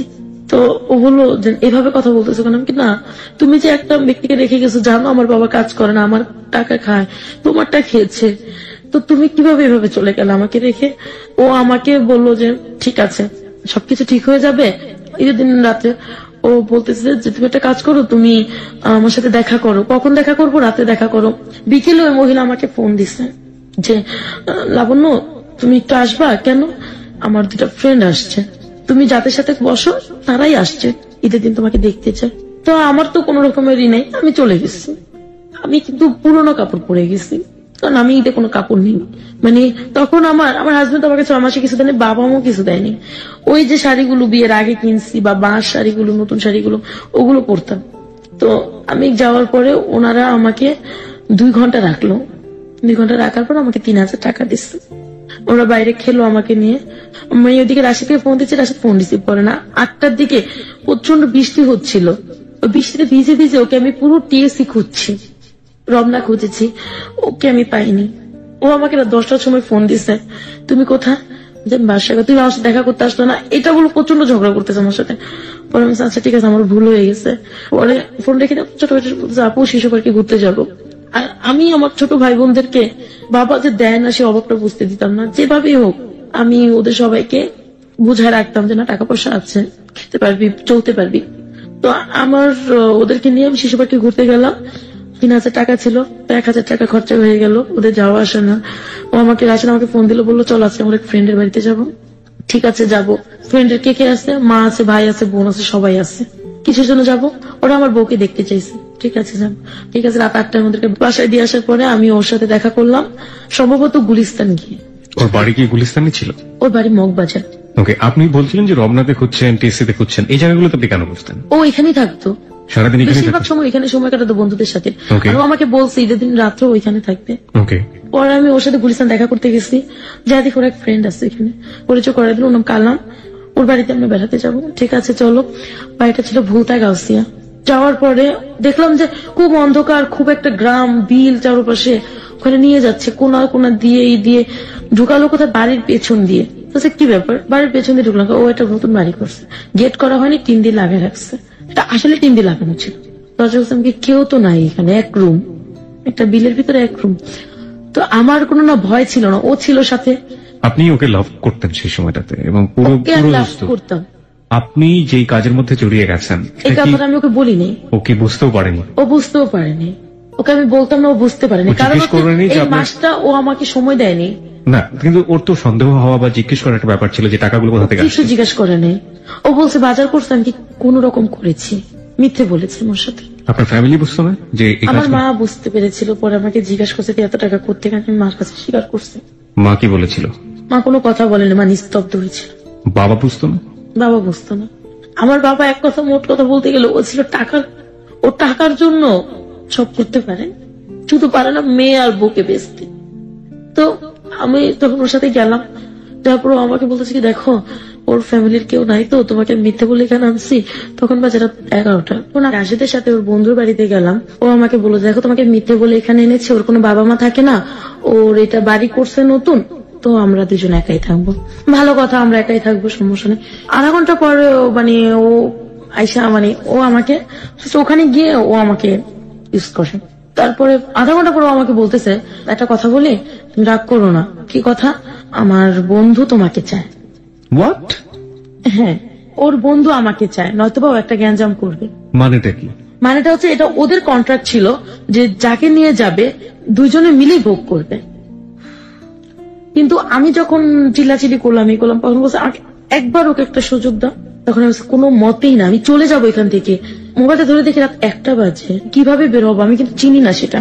তো পরে আমি ওখানে রইলাম। পরে ও আমাকে অনেক রিকোয়েস্ট করে, ও আমার মানে না যেন পা ধরছে এরকম রিকোয়েস্ট করে ওর বন্ধুকে করলো। ও বাইরে চলে গেল, ওর বন্ধুকে পাঠিয়ে দিলাম।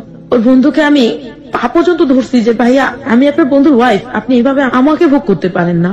তাতে আমার কি, আমার তো আপন কি মনে। কোনো মতে যখন না শুনছে তখন মনটাকে একটা বুঝ দিছি যে যখন আমি ওই যে দুইটা লোকের সাথে মেলামেশা করছি, ঠিক ওই মন মানসিকতা নিয়ে আমার ওর সাথে মেলামেশা করতে হবে, ওকে আপন ভাবলে চলবে না আমার। তো চলে গেল। আমি ওয়াশরুমে ঢুকে তখন চিৎকার করে কাঁদতেছিলাম যে আমি কাকে ভালোবাসলাম যে আমাকে অন্য পুরুষের হাতে তুলে দিল। তাহলে তো আমি নিজেই ঠিক ছিলাম যে ওই লোকগুলো তো ভালো ছিল, যাদের সাথে আমি জঘন্য কাজটা করছি বা নোংরা কাজটা করেছি তারাই তো ভালো। তাহলে তো এই মানুষটাকে ভালোবেসে বিশ্বাস করে আমার কোনো লাভ নেই। তো তারপর ও মানে এরকম একটা ভেব করলো, ও আমাকে আয়সা জড়ায় প্রচন্ড কান্না করতে শুরু করলো, যেন সব ভুল ওর। ও আমার কাছে ক্ষমা চাইলো পা ধরে ওই রাত্রে। তো কেন জানে মনটা আমার আবার ঘুরে গেল। সকালবেলা আমরা দুজন চলে আসলাম। চলে আসার পরে ওকে আমি বললাম যে দেখো এরকম হলে আমি আর কখনোই তোমার সাথে কোথাও যাবো না।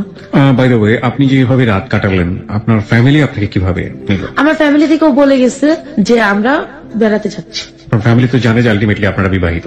হ্যাঁ। ওকে। তো আমি বাসায় ঢুকলাম। এখন আমার বাবা এই আমাদের বিয়ের কথাটা আমাদের গ্রাম সরকারের কাছে জানায় দিচ্ছে। জানায় দেওয়ার পর আমার গ্রাম সরকার আসছে, কাকে বিয়ে করেছে মামুনি দেখি একটু। তখন আমার গ্রাম সরকার একটা দিল যে উঠায় দেবো। এখন উনি আমার বাবার এখন লোভ হচ্ছে যে এখন যদি উঠায় দেই 50,000 টাকা খরচা করলে আমি 1 লাখ টাকা পাবো। কিভাবে? অনুষ্ঠান করলে টাকা উঠবে, ওকে, সবাই গিফট দিবে। গিফট দেবে, আর আমার আত্মীয় স্বজন তো বিশাল বড় লোক। বাই দ্য ওয়ে, এখানে গ্রাম সরকার বলতে আপনি কাকে বোঝাচ্ছেন? ওই চটটা তো একটা গ্রামের মতো ছিল, হ্যাঁ। তো ওখানে এক চেয়ারম্যান মেম্বারের পরে একজন গ্রাম সরকার থাকতো। যে কোনো বিচার আগে গ্রাম সরকারের কাছে যেত, তারপরে মেম্বার, তারপরে চেয়ারম্যানের কাছে যেত। আচ্ছা আচ্ছা। তো তাকে বলার পরে সে বললো যে রাশেদকে বললো তোমার এই এলাকায় তোমাকে আধা কাটার উপর হলো 1 কাঠা জমি কিনে দিতে হবে আমার মেয়েকে। রাশেদকে বললো এটা? হ্যাঁ, তুমি যে আমার মেয়েকে বিয়ে করবা, তোমার ফ্যামিলি যে আমার মেয়েকে নেবে, বিয়ে তো করেই ফেলেছেন, বিয়ে করার প্রসঙ্গ আসবে এটা? মানে উঠায় দেবে। আচ্ছা। বা তোমার ফ্যামিলি যে ওকে নিচ্ছে, এখনো তো ফ্যামিলি জানে না, তোর ফ্যামিলি যখন জানবে তখন কি গ্রহণ করবেন? যদি না করে তাহলে আমার মেয়ে কোথায় যাবে? তার মানে তুমি আমার মেয়েকে এখানে একটা বাড়ির উপরে 1 কাঠা জমি কিনে দিবা, সে একতলাই হোক 3 সিটি থাক, সেটা বড় কথা না। কোথায় এটা? এটাও চরের মধ্যে হবে, কামরাঙ্গীর চরে। কামরাঙ্গি চরই হবে এটা। তখনও বলো ঠিক আছে আমি করব। এইভাবে করে আমাদের সম্পর্ক এগোতে থাকে। 2011 বেশ ভালো আছি আমরা, ওর টাকা পয়সা আমাদের সংসার চলতেছে। তো 2012তে গিয়ে ও আবার গ্যাঞ্জাম করলো আমার সাথে। ঝগড়াঝাটি করার এক পর্যায়ে ও আমাকে ছেড়ে চলে যাবে, এসে অনেক বুঝ করে অনেক মিলমিশ করিয়ে দিল। ঠিক আছে, 6 মাস চলে গেছে। কিভাবে যেন ওর ফ্যামিলি জেনে ফেলছে আমরা বিয়ে করছি। ওর ফ্যামিলি এখন আমাকে ফোন দেয়, আমার উপরে চরম অত্যাচার, তুমি ওকে নেবে না, ওর বউ হতে পারো না, তোমার মতো মেয়েকে আমরা ওর বউ। আর সবচেয়ে বড় ভুল ছিল যে রাশেদ এর আগে আমার ফুপুকে নেয়ার জন্য নাকি ঘরে এরকম ঝগড়াঝাটি করছে। পরে ওরা জানতে পারছে ওনারই ভাস্তি আমি, তার মানে ওই ফুপু যেহেতু এত খারাপ, ভাস্তিটা যাচ্ছে তারও খারাপ। ও বলে যে না, ওর ফুপু যেমনই হোক আমার ওয়াইফ ভালো। এরকম গ্যাঞ্জাম করে টোরে ও বহুবার বিষ খেয়েছে নাকি অভিনয় করেছে জানতাম না। 2013তে আইসা ওর আমার সম্পর্ক ভালো যাচ্ছে, হঠাৎ করে ও আমাকে একদিন রাত্রে ফোন দিছে, আমি লন্ডন চলে যাচ্ছি, তুমি ভালো থেকো, সুস্থ থেকো। ঘরে বাজার টাজার কিচ্ছু দিয়ে যায়নি, হুট করে লন্ডন চলে যাচ্ছে। আর আমার কেন জানি মনে হতো আমার জীবন থেকে একদিন যাবেই। তার মানে স্কুলগুলোর সাথে আমার রানিং রাখতে হবে, স্কুলে চাকরি করি আর না করি খুব ভালো সম্পর্ক থাকতে হবে। এই ফ্যামিলিগত ভাবে আমি যেরকমই হই না কেন, কিন্তু শিক্ষকতার দিক দিয়ে আমি খুব কড়া ছিলাম। আমাকে প্রচন্ড ভয় পেত সবাই, আর আমাকে কেউ বলতোই না যে আমি ম্যাট্রিক পাস করেছি। সবাই বলতো হয়তো বা ম্যাডাম অনার্স কমপ্লিট করেছে। ও লন্ডন চলে গেল, আমাকে বলছে যায় ফোন দেবে, আমার জন্য কি কি যেন রেখে গেছে সেগুলো দেবে, কিন্তু এগুলোর কিছুই করেনি। ও যাওয়ার সময় আমি চিৎকার করে কান্না করছি ফোনে, তুমি কিসের ভিতর আমাকে রেখে গেলা, কার কাছে থাকবো আমি, কিভাবে বাঁচবো। আমার বাবা যখন শুনতে পারলো যে ও চলে গেছে, আমার বাবা আমাকে প্রচন্ড মারধর করলো। আমাকে এখন দেখতে পারে না, আমি টাকা পয়সা দিতে পারি না। বাবা কি তখন কোনো কাজ করছে? কোনো কাজ করতেছে না, সে ওই জুয়াই খেলে। জুয়াই খেলে আর ঘরে বসে বসে খায়? ঘরে বসে বসে মানে খায়, আপনি যা নিয়ে আসেন সেটা যা নিয়ে আসতেছি তাই খাচ্ছে, কোনো কাজ নেই তার। এবং তার কোনো লজ্জাও নেই সেটার জন্য, মানে পস্তানো বোধটা ওর নাই। ওনার বয়স কেমন ছিল? মানে লাইক উনি কাজ করতে পারতেন, এই সামর্থ্য ছিল শরীরে? হ্যাঁ, 45। ওকে। আর তার একটা সবচেয়ে বদ অভ্যাস ছিল, সে যে কোনো দোকানে ঋণ করবে। একসময় দেখলাম কি ঋণের মাত্রা এত হারে বেড়ে গেছে, 3.5 লক্ষ টাকার মতো দেনা হয়ে গেছে। আপনি মানে আপনার কাজের জন্য নাকি বাবা দিনা করে আছে? মানে উনি করে করে আমার নাম দিয়ে আসে, মেয়ে বেতন পেলে দিয়ে দেবো, মেয়ের জামাই দিয়ে দেবে, সবাই তো আমাকে চেনে। কি কিন্তু? সিগারেট এইটা সেটা, এই আবি যাবি। দেখা যায় কোনোদিন রাশিদের বাজার দিতে লেট হয়েছে, একবেলা চাল নাই, ওই চালটার এটা সেটা আনতো। 2013তে রাশেদ চলে আসলো দেশে। আসার পরে ও আমাকে বললো আমার বোনটার ইউকে থেকে চলে আসলো। কি করতে গিয়েছিল এখানে সেটা আমি জানি না, 16 দিনের মাথায় চলে আসছে। ও কি গিয়েছে না কি আমি তাও বলতে পারবো না, ওর সাথে আমার কোনো যোগাযোগ হয়নি। এই 16 দিন? এই 16 দিন ওকে ফোন দিল, ওর ভাই রিসিভ করে আমাকে বকাঝকা করতো। এই 16 দিনের মধ্যে বাইরে থেকে কোনো ফোন করেছিল আপনাকে? ও আমাকে কোনো ফোনও দেয়নি। ও বলেছিল ফ্যামিলির লোক নাকি আমাকে যোগাযোগ করবে, আমার এই 16 দিনের বাজার টাজার দিয়ে যাবে, ওর এক বোন যাবে, কিন্তু কেউ আমাকে কিছুই করেনি। তো অনেক কষ্ট, অনেক ঋণ টিন করে যে এই 16 দিন চললাম, তাও আমি কোনো খারাপ পথে যাইনি। আবার স্কুলে জব শুরু করলাম। তারপরে 2013তে ওর 21শে ফেব্রুয়ারিতে ওর সাথে আমার সাথে একটা মিথ্যে কথা নিয়ে ঝগড়া লেগে গেল। ও বলছে আমি ছেলেদের সাথে ঘুরতে গেছি, কিন্তু আমি ছেলেদের সাথে না, বাবা মার সাথে ঘুরতে গেছি। আমাকে মিথ্যে বলে ও আমার জীবন থেকে একেবারের জন্য চলে গেল। চলে তো গেছে ভালো কথা, ও পাশের প্রতিবেশী যারা ছিল, যাদের সাথে ওর পরিচয় ছিল, ওদের সাথে আমাদের একটা ঝগড়া লাগাই দিয়ে গেছে। এমন ভাবে ঝগড়া লাগাইছে যে আমি মানিজ্যত নিয়ে যে ঘরে থাকবো সেই পরিস্থিতিটাও রাখি নাই। আমাকে আমার বাবা প্রচন্ড মারধর করে আমার শরীর ফেটে রক্ত বেরোচ্ছে, ঘরের ভিতরে আটকে রাখছে। পরের দিন সকালে আমার মা আমাকে ঘর থেকে বের করে দিচ্ছে। বের করে দেওয়ার পরে আমার বাবা আমাকে কোনো ফোন দিত না, কথা বলতো না আমার সাথে। কোথায় গেলেন আপনি? ওখান থেকে আমি চলে গেছি তরিকুল স্যারের কাছে। তরিকুল স্যার আমাকে স্কুলে জব নিয়ে দিল, এখন থাকার ব্যবস্থা তো সে করে দেবে না। খুঁজতে খুঁজতে একটা বাড়ি পেলাম, যে বাড়িতে নাকি লজিং থাকে, কিন্তু অরিজিনালি আমি যাওয়ার পরে যেটা দেখলাম যে ওই বাড়িতে কোনো লজিং থাকা হয় না। ওই বাড়িতে পেন্সিলের বিজনেস হয়। আমি ওই বাড়িতে উঠলাম, আমি সকালে যেতাম, রাত্রে আসতাম। তো ওই দিক থেকে আমি মাকেও টাকা পাঠাতে হচ্ছে আমার। তখনও বাবা কিছু করে না, আমি চলে আসার পরও। মা বাড়ি থেকে বের করে দিল, তারপর মাকে টাকা পাঠাচ্ছেন? হ্যাঁ, কারণ আমি যদি ওদের টাকা না পাঠাই, ভাই বোন গুলা কি খাবে, বাবা মা কি খাবে, এই সেন্সটা আমার সবসময় কাজ করতো। অথবা আমি যে পথে চলে গেছি, আমার বোনটা ওই পথে চলে যাবে। ওকে, তারপরে আমি ওখানে উঠলাম, ওঠার পরে দেখলাম যে পরিস্থিতি ভালো। 3-4টা মেয়ে থাকে ওইখানে, মহিলাটাও খুব ভালো, আমাকে খুব আদর করলো। 15 দিন বাদে আমি দেখতে পেলাম ওরা যেন কি করে রুমের ভিতর। ওনার যে 2টা ছেলে ছিল আর ছেলের একটা বন্ধু ছিল, তারপর একটা ছেলে থাকতো এখানে। 4টা রুম ছিল। তো একটা রুম আমি 2টা মেয়েকে নিয়ে থাকতাম, আরেকটা রুম ওর স্বামী স্ত্রী থাকতাম, আরেকটা রুম গেস্ট রুম ছিল, আরেকটাও ছেলেরা বন্ধু নিয়ে থাকতাম। তা আমি প্রথম এগুলো খেয়াল করতাম না, কারণ আমি সকালে যেতাম, বিকালে আসতাম, আমি স্কুলে জব করতেছি, টিউশনি করতেছি। তো ওদের এই জিনিসগুলো আমি 15-16 দিন পরে খেয়াল করি যে ওই মেয়েরা ওই গেস্ট রুমটার ভিতরে কি করে। তারপরে দেখা যায় যে ছেলেগুলো কি করে, এগুলা বোতল, ছোট ছোট বোতলগুলা কিসের, কারণ এই সমস্ত জিনিসের সাথে আমি আগে থেকে পরিচিত না। এগুলো জানার পরে আমি আস্তে আস্তে ওদের সম্পর্কে ডিটেলস খোঁজ নিতে থাকি।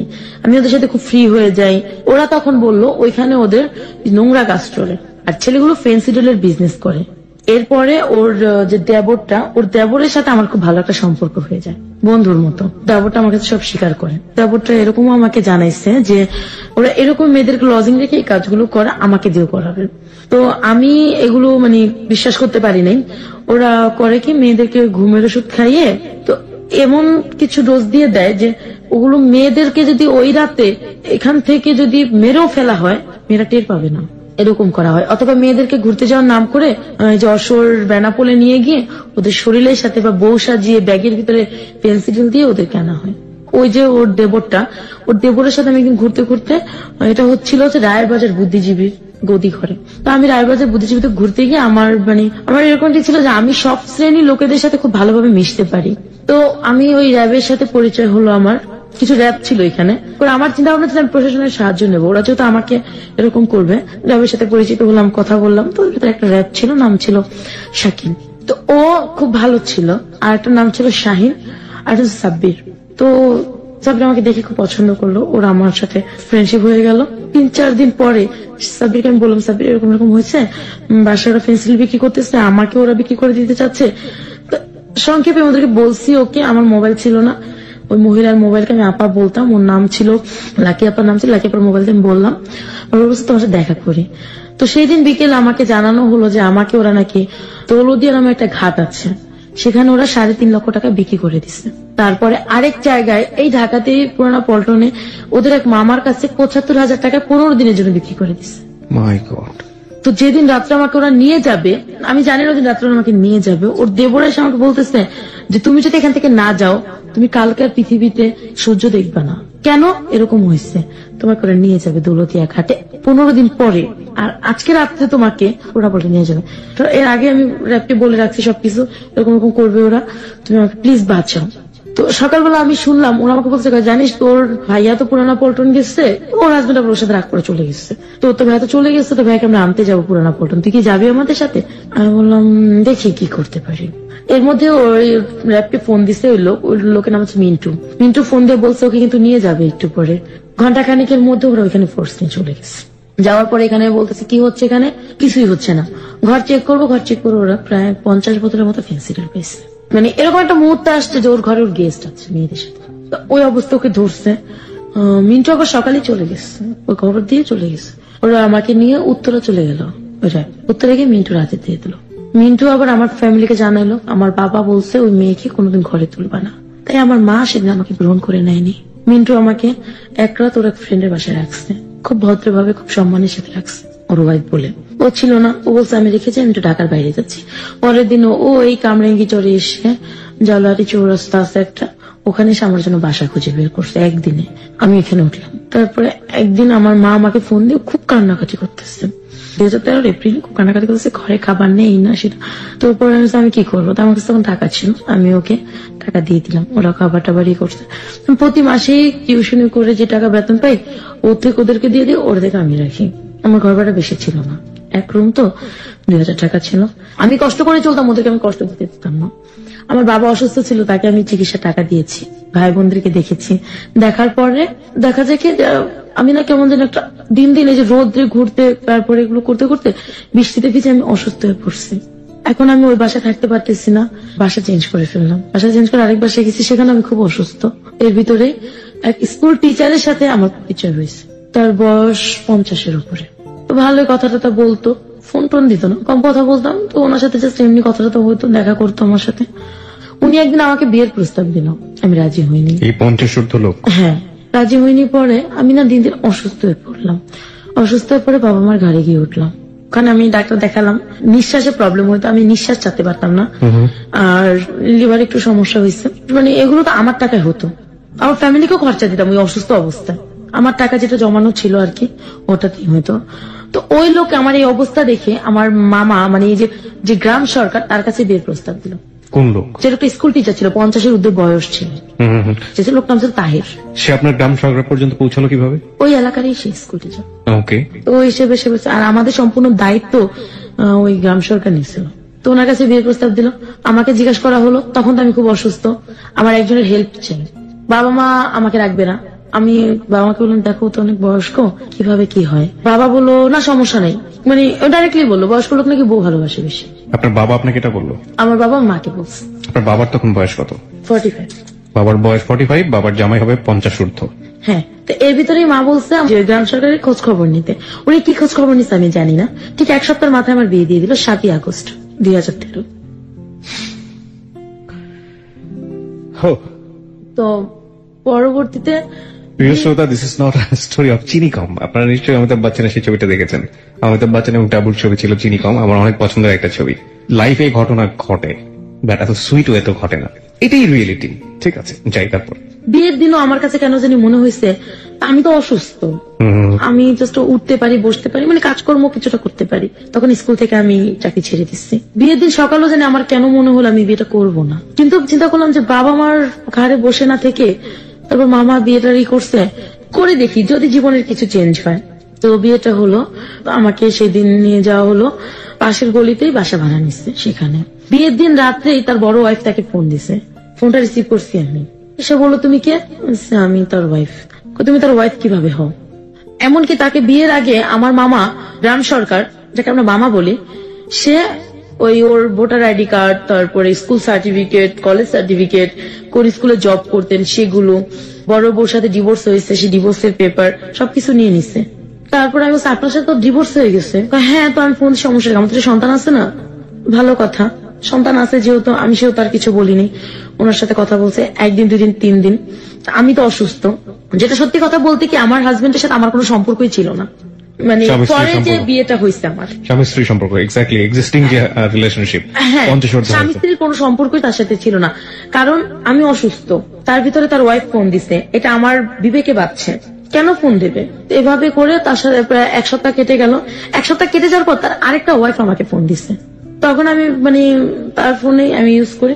তো আমি বললাম, আপনি কে? তো ওর নাম ছিল রনি। আমি রনি না ননি জানি, চিটাগং বাড়ি তাদের, চিটাগং থেকে ননি বলছি। আপনি কাকে চান? বললাম তাহেরকে চাই। তা আপনি কি হন? আমি ওয়াইফ। কিভাবে হলো? সাথে সাথে আমি বললাম কিভাবে হলো, কারণ যেহেতু তার এক ওয়াইফ ডিভোর্স প্রাপ্ত, আমি আছি, তো আমি দ্বিতীয় ওয়াইফ, তার আর কোনো ওয়াইফ নেই। আপনি কি তাহলে? আপনি যাকে বিয়ে করেছেন তার আমি এক ওয়াইফ, আপনি তৃতীয় ওয়াইফ, আমি দ্বিতীয় ওয়াইফ। উনিও ডিভোর্স? না। তো আমি বললাম, আপনি আমাকে কেন ফোন দিচ্ছেন? আমি বাবা মাকে সবকিছু জানাইছি, মামাকে সবকিছু জানাইছি, তাকে বলছি। সমস্যা কি, সে গ্রামে থাকবে, আপনি ঢাকায় থাকবেন, এভাবে সে আমাকে বললো। আমি এভাবে ঘর করতে পারবো না, যেহেতু মানে আপনার সাথে আমার সাথে স্বামী স্ত্রীর কোনো সম্পর্ক নাই, সেও তো আপনার সাথে আমি ঘর করতে পারছি না। নামমাত্র স্বামী স্ত্রী? হ্যাঁ, নামমাত্র স্বামী স্ত্রী, এটাই রিয়েল ছিল আর কি। তো আমার খুব একটা সন্দেহ হতো, তার ওয়াইফ ফোন দিত, কথাবার্তা বলতো, বড় ওয়াইফ ফোন দিত, দুজনেই আমার সাথে কথা বলতো। হঠাৎ একদিন 15 দিন যাওয়ার পরে তার সেকেন্ড ওয়াইফ আমাকে বললো সে নাকি লাইগ্রেশন করা, যেটা একটা পুরুষ করলে তার কখনই কোনো সন্তান আসবে না। আমি একটা অল্প বয়সের মেয়ে, আমি কিভাবে এটা মেনে নেই? আমার সন্তান থাকবে না, আর সন্তান থাকবে না এই জিনিসটা আমি কখনোই মানতে পারিনি। এগুলো নিয়ে ঘটর করতে করতে গ্যাঞ্জাম হচ্ছিল। মা আমার কাছে, গ্রাম সরকারকে বিচার দিলাম। সবাই বললো যে এই মেয়েকে আপনি কি করলেন, এই মেয়েকে আপনি কেন জীবনটা নষ্ট করলেন? আপনি জানতেন আপনি লাইগ্রেশন করা, আপনি কেন? ওর এক কথাই বলতো যে ও সন্তান আনুক, পাল্টে আনুক। আপনার হাজবেন্ড? হ্যাঁ, ও সন্তান পালতে আনবে, আমি তাকে মানুষ করবো। আমি কোনোদিন না, আমি যত মা হওয়ার ক্ষমতা রাখি সেহেতু আমি একটা সন্তান পালতে আনতে পারি না। এই জিনিসটা আমার কাছে ঘোর নাকচ ছিল যে আমি পালতে আনবোই না। তো এরকম করে তার সাথে ঘটর মটর করে আমার 1.5 মাস গেছে। যাওয়ার পরে আমি বললাম যে আমি আপনার সাথে ঘর করবো না বলছি। পরে সে আমাকে প্রচন্ড মারধর করলো। আমার সবচেয়ে কষ্ট লাগতো ওইখানে যে সে কোনো বাজার করতো না ঘরে। 1 কেজি চাল, 1 কেজি আলু, একটু ডাল, একটু ডিম আর মরিচ, এছাড়া সে কিছুই আনতো না। এগুলো খেতে খেতে এক সময় আমি অসুস্থ হয়ে পড়লাম। আমার আবার সেই গ্যাস্ট্রিকের প্রবলেমটা দেখা দিল, আর আমার নিঃশ্বাস ছাড়তে খুব কষ্ট হতো। আমি খুব অসুস্থ, আমি বিছানা থেকে উঠতে পারি না। তারপর একদিন খুব শক্তি করে উঠে আমি তার সাথে প্রচন্ড ঝগড়া করলাম, আমি আপনার সাথে ঘর করবো না, আমি কিভাবে বাঁচবো এইভাবে। তারপরে সে বললো, তুই কেন থাকতে পারবি না, তুই থাকতে হবে তোকে। তোর বাবা মার কাছ থেকে, বাবা মার নাই, কোত্থেকে আনবো? বাবা মারও দুঃসাহ জীবনযাপন কাটাচ্ছে, কারণ আমি দিচ্ছি না তাদেরকে, আমি কোত্থেকে দেবো? সে আমাকে মারধর করলো, প্রচন্ড মারধর করে। ঘরে একটা লাঠি ছিল আমার, লাঠিটা দিয়ে আমাকে পেটালো। তো পরবর্তীতে সে আমার বাবা মাকে কোনো খবর দেয়নি, পাশের ভাড়াটিকে কোনো খবর দেয়নি, সে চলে গেছে। তখন আমি সারাদিন আমার মাকে আমি ফোন না গিয়েছি, তখন আমার মা আমাকে খোঁজ নিতে আসছে। আসার পর দেখে আমার দরজা লাগানো, সে ভাবছে আমি বাইরে গেছি, দ্বিতীয়বার চলে গেছে। কিন্তু সবচেয়ে আশ্চর্যজনক বিষয় হচ্ছিল যে আমার বাবা তখন একটা সমিতির সাথে যুক্ত ছিল, সেই সমিতিটা ছিল আমার ফ্ল্যাটের পাশের ফ্ল্যাটে। কিন্তু আমার বাবা ওই যে দরজা তালা মারা দেখছে, সেজন্য যেতে পারেনি। আমার হাজবেন্ড যে ওই যে ভাড়াটার চাবি দিয়ে গেছিল, এটা আবার তারা জানতো না। ভাড়াটা বলছে আমিও বেরিয়েছি, হাজবেন্ডও বেরিয়েছে, তাই হাজবেন্ড চাবি দিয়ে গেছে। তো চাবি দেওয়ার সময় তাকে কিছু বলে যায়নি যে ঘরের মধ্যে আপনি আছেন? না, সে চাবি দিয়ে চলে গেছে, আমি বাইরে চলে যাচ্ছি, তার মানে তার আগে আমি চলে গেছি, এরকমটা একটা মিনিং করে গেছে। পরে উনি জিজ্ঞাসা করছে কোথায়, জানি না, মনে হয় কোথাও গেছে। আমার মা কিভাবে যেন বলতেছে ওর ঘরে তাহলে আমার কিছু বাতি আছে, বাতিগুলো নেব। আমি তার আগের দিন সারাদিনের না খাওয়া, সে বাইরে গিয়ে খেয়ে আসতো, আমার জন্য খাবার আনতো না। আপনার হাজবেন্ড? হ্যাঁ। আমি সেদিনও সারাদিন সেন্সলেস। তো মা সন্ধ্যাবেলা ঢুইকা দেখে, আমাকে দেখে একটা চিৎকার করছে। এক চিৎকার আমার বাবা আমার সহ চলে, বাবা পাশের ফ্ল্যাটে ছিলেন, সে তার ভাড়াটা সব চলে আসছে। আসার পর ওইখানে আমাকে সুস্থ করে আমাকে এখান থেকে বাড়ি নিয়ে যায়। এরপর আর কোনো দিন ওই দিন থেকে সেপ্টেম্বর অক্টোবর থেকে এই পর্যন্ত আমার হাজবেন্ডের সাথে আমার আর কোনো যোগাযোগ হয়নি। তার মানে কাকতালীয় ভাবে সেদিন যদি আপনার রুমে আপনার মা না ঢুকতেন তাহলে আপনি ওখানে মারা যেতেন, নিহত পেত ওখানে। এরপর আমাকে বাসায় নিয়ে গেছে, আমার চিকিৎসা করাইছে। আমি 27 রোজ আমাকে হসপিটাল থেকে বাসায় আনছে। ঈদের পরপরই আমি আবার আমার খোঁজে বের হয়ে গেছি। এই প্রথম আমার জীবনে আমি যত অসুস্থ, শুধু আমার মা আমাকে সাপোর্ট দিল। তখন আমার বাবা আমাকে তখন পর্যন্ত নির্বাক হয়ে তাকায় দেখছে, শুধু আমাকে কোনো সাপোর্ট দেয়নি। আমি আমার মতো বের হয়ে গেছি, আমি ওই ঘরে থাকিনি। ঈদের পরপরে আমি বের হয়ে বাসা ভাড়া নিচ্ছি, নিয়ে আমার মতো চলে গেছি।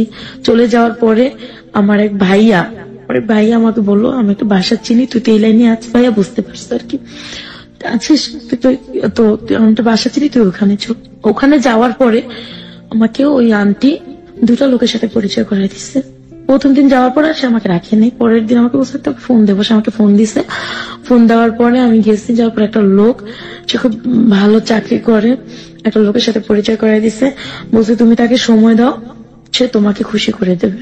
তখন কিন্তু আমি অভাবে অবস্থা, অনটন অবস্থা, বাবা মারও দুঃসহ অবস্থা। বাবা মা যে সমিতির সাথে আছে, বাবা সেই সমিতি টাকা আটকে গেছে, ঘরে চাল নেই। মা ফোন দিয়ে কান্নাকাটি করছে। এত কষ্ট পেয়েছি যে নিজে অশান্তিতে ছিলাম, কখনো বাবা মা ভাই বোনকে অশান্তি দেখায়নি, কষ্ট দেখায়নি। সেখানে আমি সময় কাটানোর পরে সেদিন আমাকে ওরা দিয়েছে 2000 টাকা। আমি 1000 টাকা নিজের জন্য রাখছি, 1000 টাকা বাসায় পাঠিয়ে দিচ্ছি, ওরা ওদের মতো চলছে। এরপরে 3-4 দিন পরে আন্টি আমাকে আবার ডাকছে।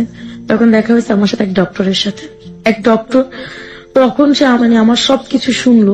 তখন সে আমাকে বললো যে তুমি আমাকে কথা দাও যে তুমি কখনো অন্য কাউকে সময় দেবে না, তুমি আমাকে সময় দেবে, এমনকি তোমার যা কিছু দরকার ভরণ পোষণ সম্পূর্ণ আমি দেব।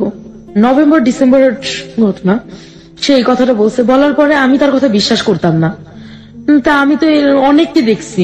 তখন আন্টি আমাকে বললো তুমি ওর কথা বিশ্বাস করো। তখন এই 2জন লোকের সাথে আমার ঘুরে ফিরে তাদেরকে সময় দিয়ে আমার সংসার টিকতো, এমনকি আমার ফ্যামিলি চলতো, এমনকি আমার স্কুলের শিক্ষকতাটাও চলতো।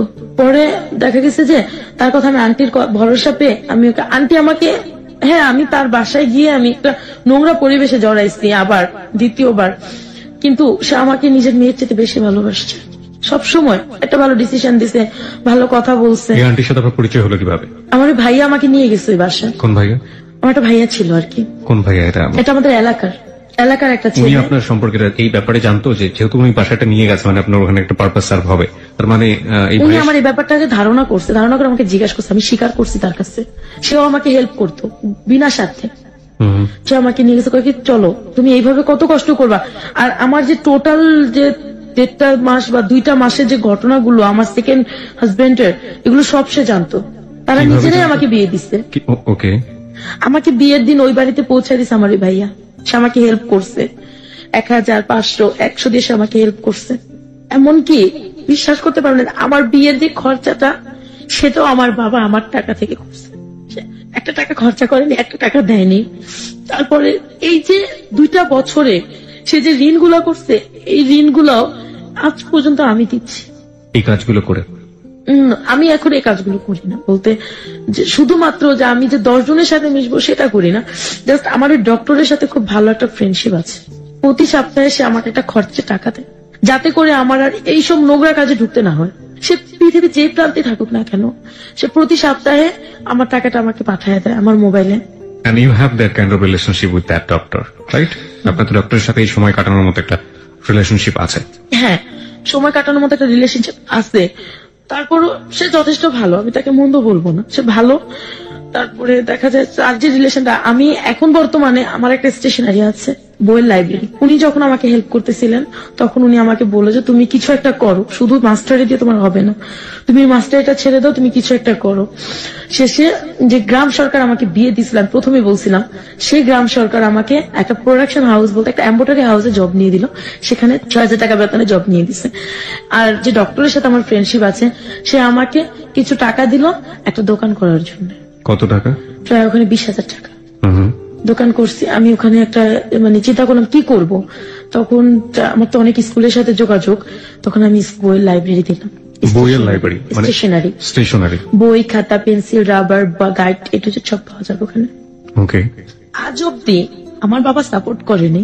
এমনকি 2-1 দিন আগের ঘটনা, যে আমার বাবাকে যাকে আমি এত হেল্প করছি বা আমি যাকে নিয়ে এখনো বেঁচে আছি, আমি আজীবন বেঁচে থাকবো, এর আমার সাথে যাই করুক না কেন, আমার বাবা 2-1 দিন আগে আমাকে মেরে আমাকে আমার মাকে দোকান থেকে বের করে দিয়ে ওই দোকানটা সে নিজের করে নিছে। আর স্টিল কিন্তু ওই দোকানের যতগুলো জিনিস সবকিছু আমার। এমনকি বাবা আমাকে খুব বৃষ্টি ভাষাটা বকা দিয়ে বলছে, তুই তো ভালো না, তো খারাপের টাকা দিয়ে তুই দোকান করছিস বা তুই খারাপের টাকা আমাকে দিছিস। তখন আমার এত কষ্ট হয়েছে যে যে বাবা মার জন্য আমি নিজের সবকিছু বিসর্জন দিয়ে দিছি, সেই বাবা আজকে আমার দোকান আমার সাথে মানে প্রতারণা করে যেন নিয়ে গেল। আজকে সেই দোকানে আমি নিজে দাঁড়াইতে পারতেছি না, বাধ্য হয়ে দোকান থেকে সরে আসছি। যে সে বলতেছে এই সবকিছু আমার, তোর কিছুই নাই এখানে। আমি যে তাকে 2-2.5 বছর দেখলাম, তাদের সংসারটাকে চালালাম, নিজে কষ্ট করলাম, এর কিছুই আমার বাবা স্বীকার করে না এখন। আর আমাকে যা তা বলে যে আমি ভালো না, আমি খারাপ। আমি খারাপ হয়েছি শুধুমাত্র এই ফ্যামিলিটাকে বাঁচানোর জন্য, শুধুমাত্র 2 মুঠো ভাত দেওয়ার জন্য। কি করবো না, তোমার বোনটা নষ্ট হয়ে যাবে, ভাইটা বকাইটা হয়ে যাবে, মার কারখানায় চাকরি করতে হবে।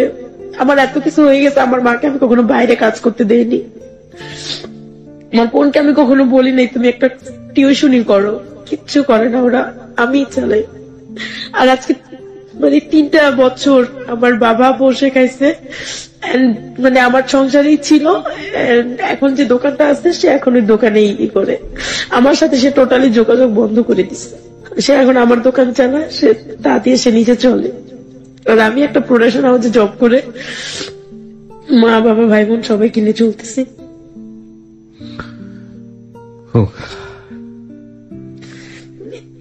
খুব কষ্ট পেয়েছি যখন সে আমাকে বলছে আমি খারাপ, সে যখন আমাকে মারধর করে বের করে দিছে, এই নিয়ে 3য়বার সে আমাকে ঘর থেকে বের করে দিছে।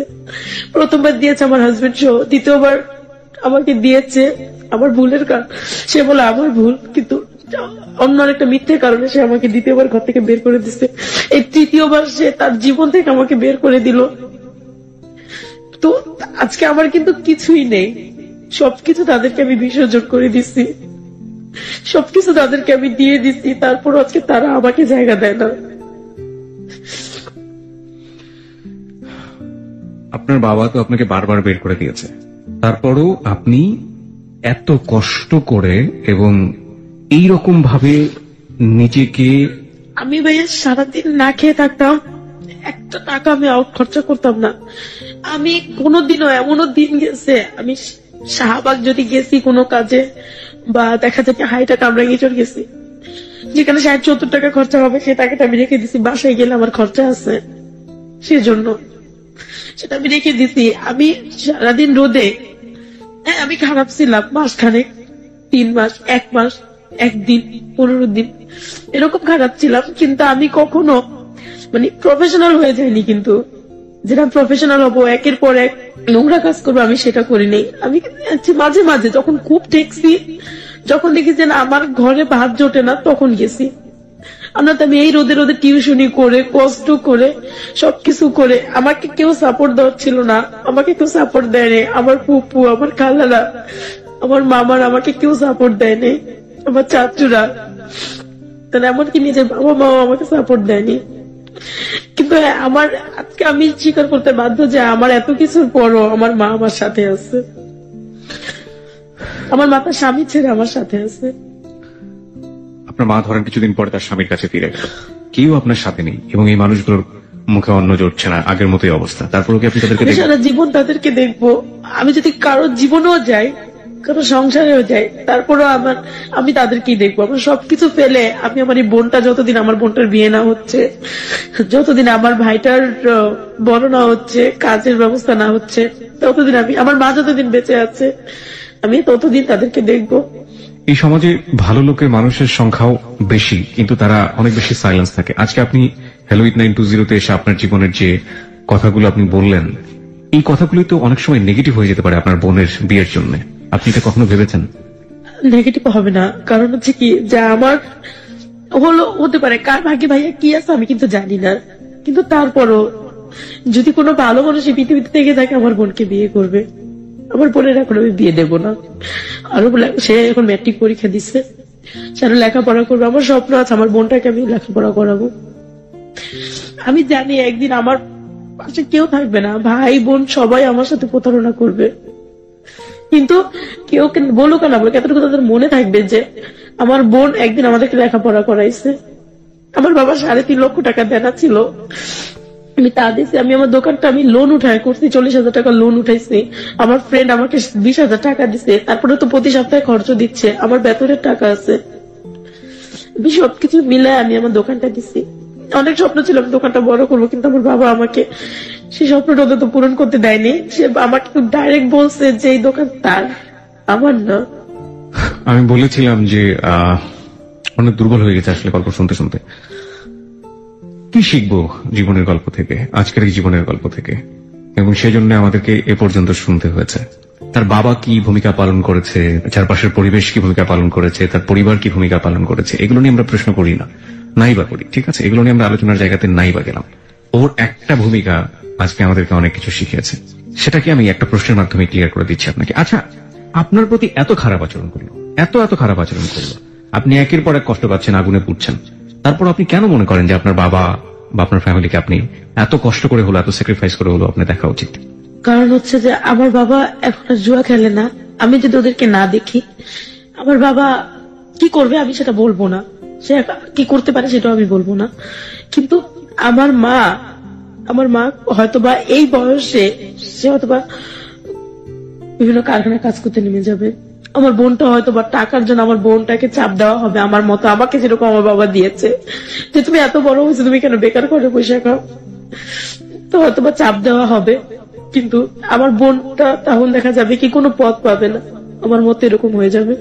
আমি চাই না আমার বোনটা হোক, আমি চাই না আমার ছোট ভাইটা টাকার জন্য সন্ত্রাসী হোক, আমার ছোট ভাইটা বখাটে রাস্তা ছেলে হোক, কেউ ওকে খারাপ ভাষায় বকা দেখ যে তুই বখাটে ছেলে, তুই খারাপ, বা আমার বোনটাকে বকা দেখছি। আমি কিচ্ছু চাই না, আমি চাই ওরা সবসময় সুখে থাকবে, সবসময় ভালো থাকবে। প্রিয় শ্রোতা, এই হচ্ছে লেসন, এই হচ্ছে লাবণ্যের জীবনের গল্প।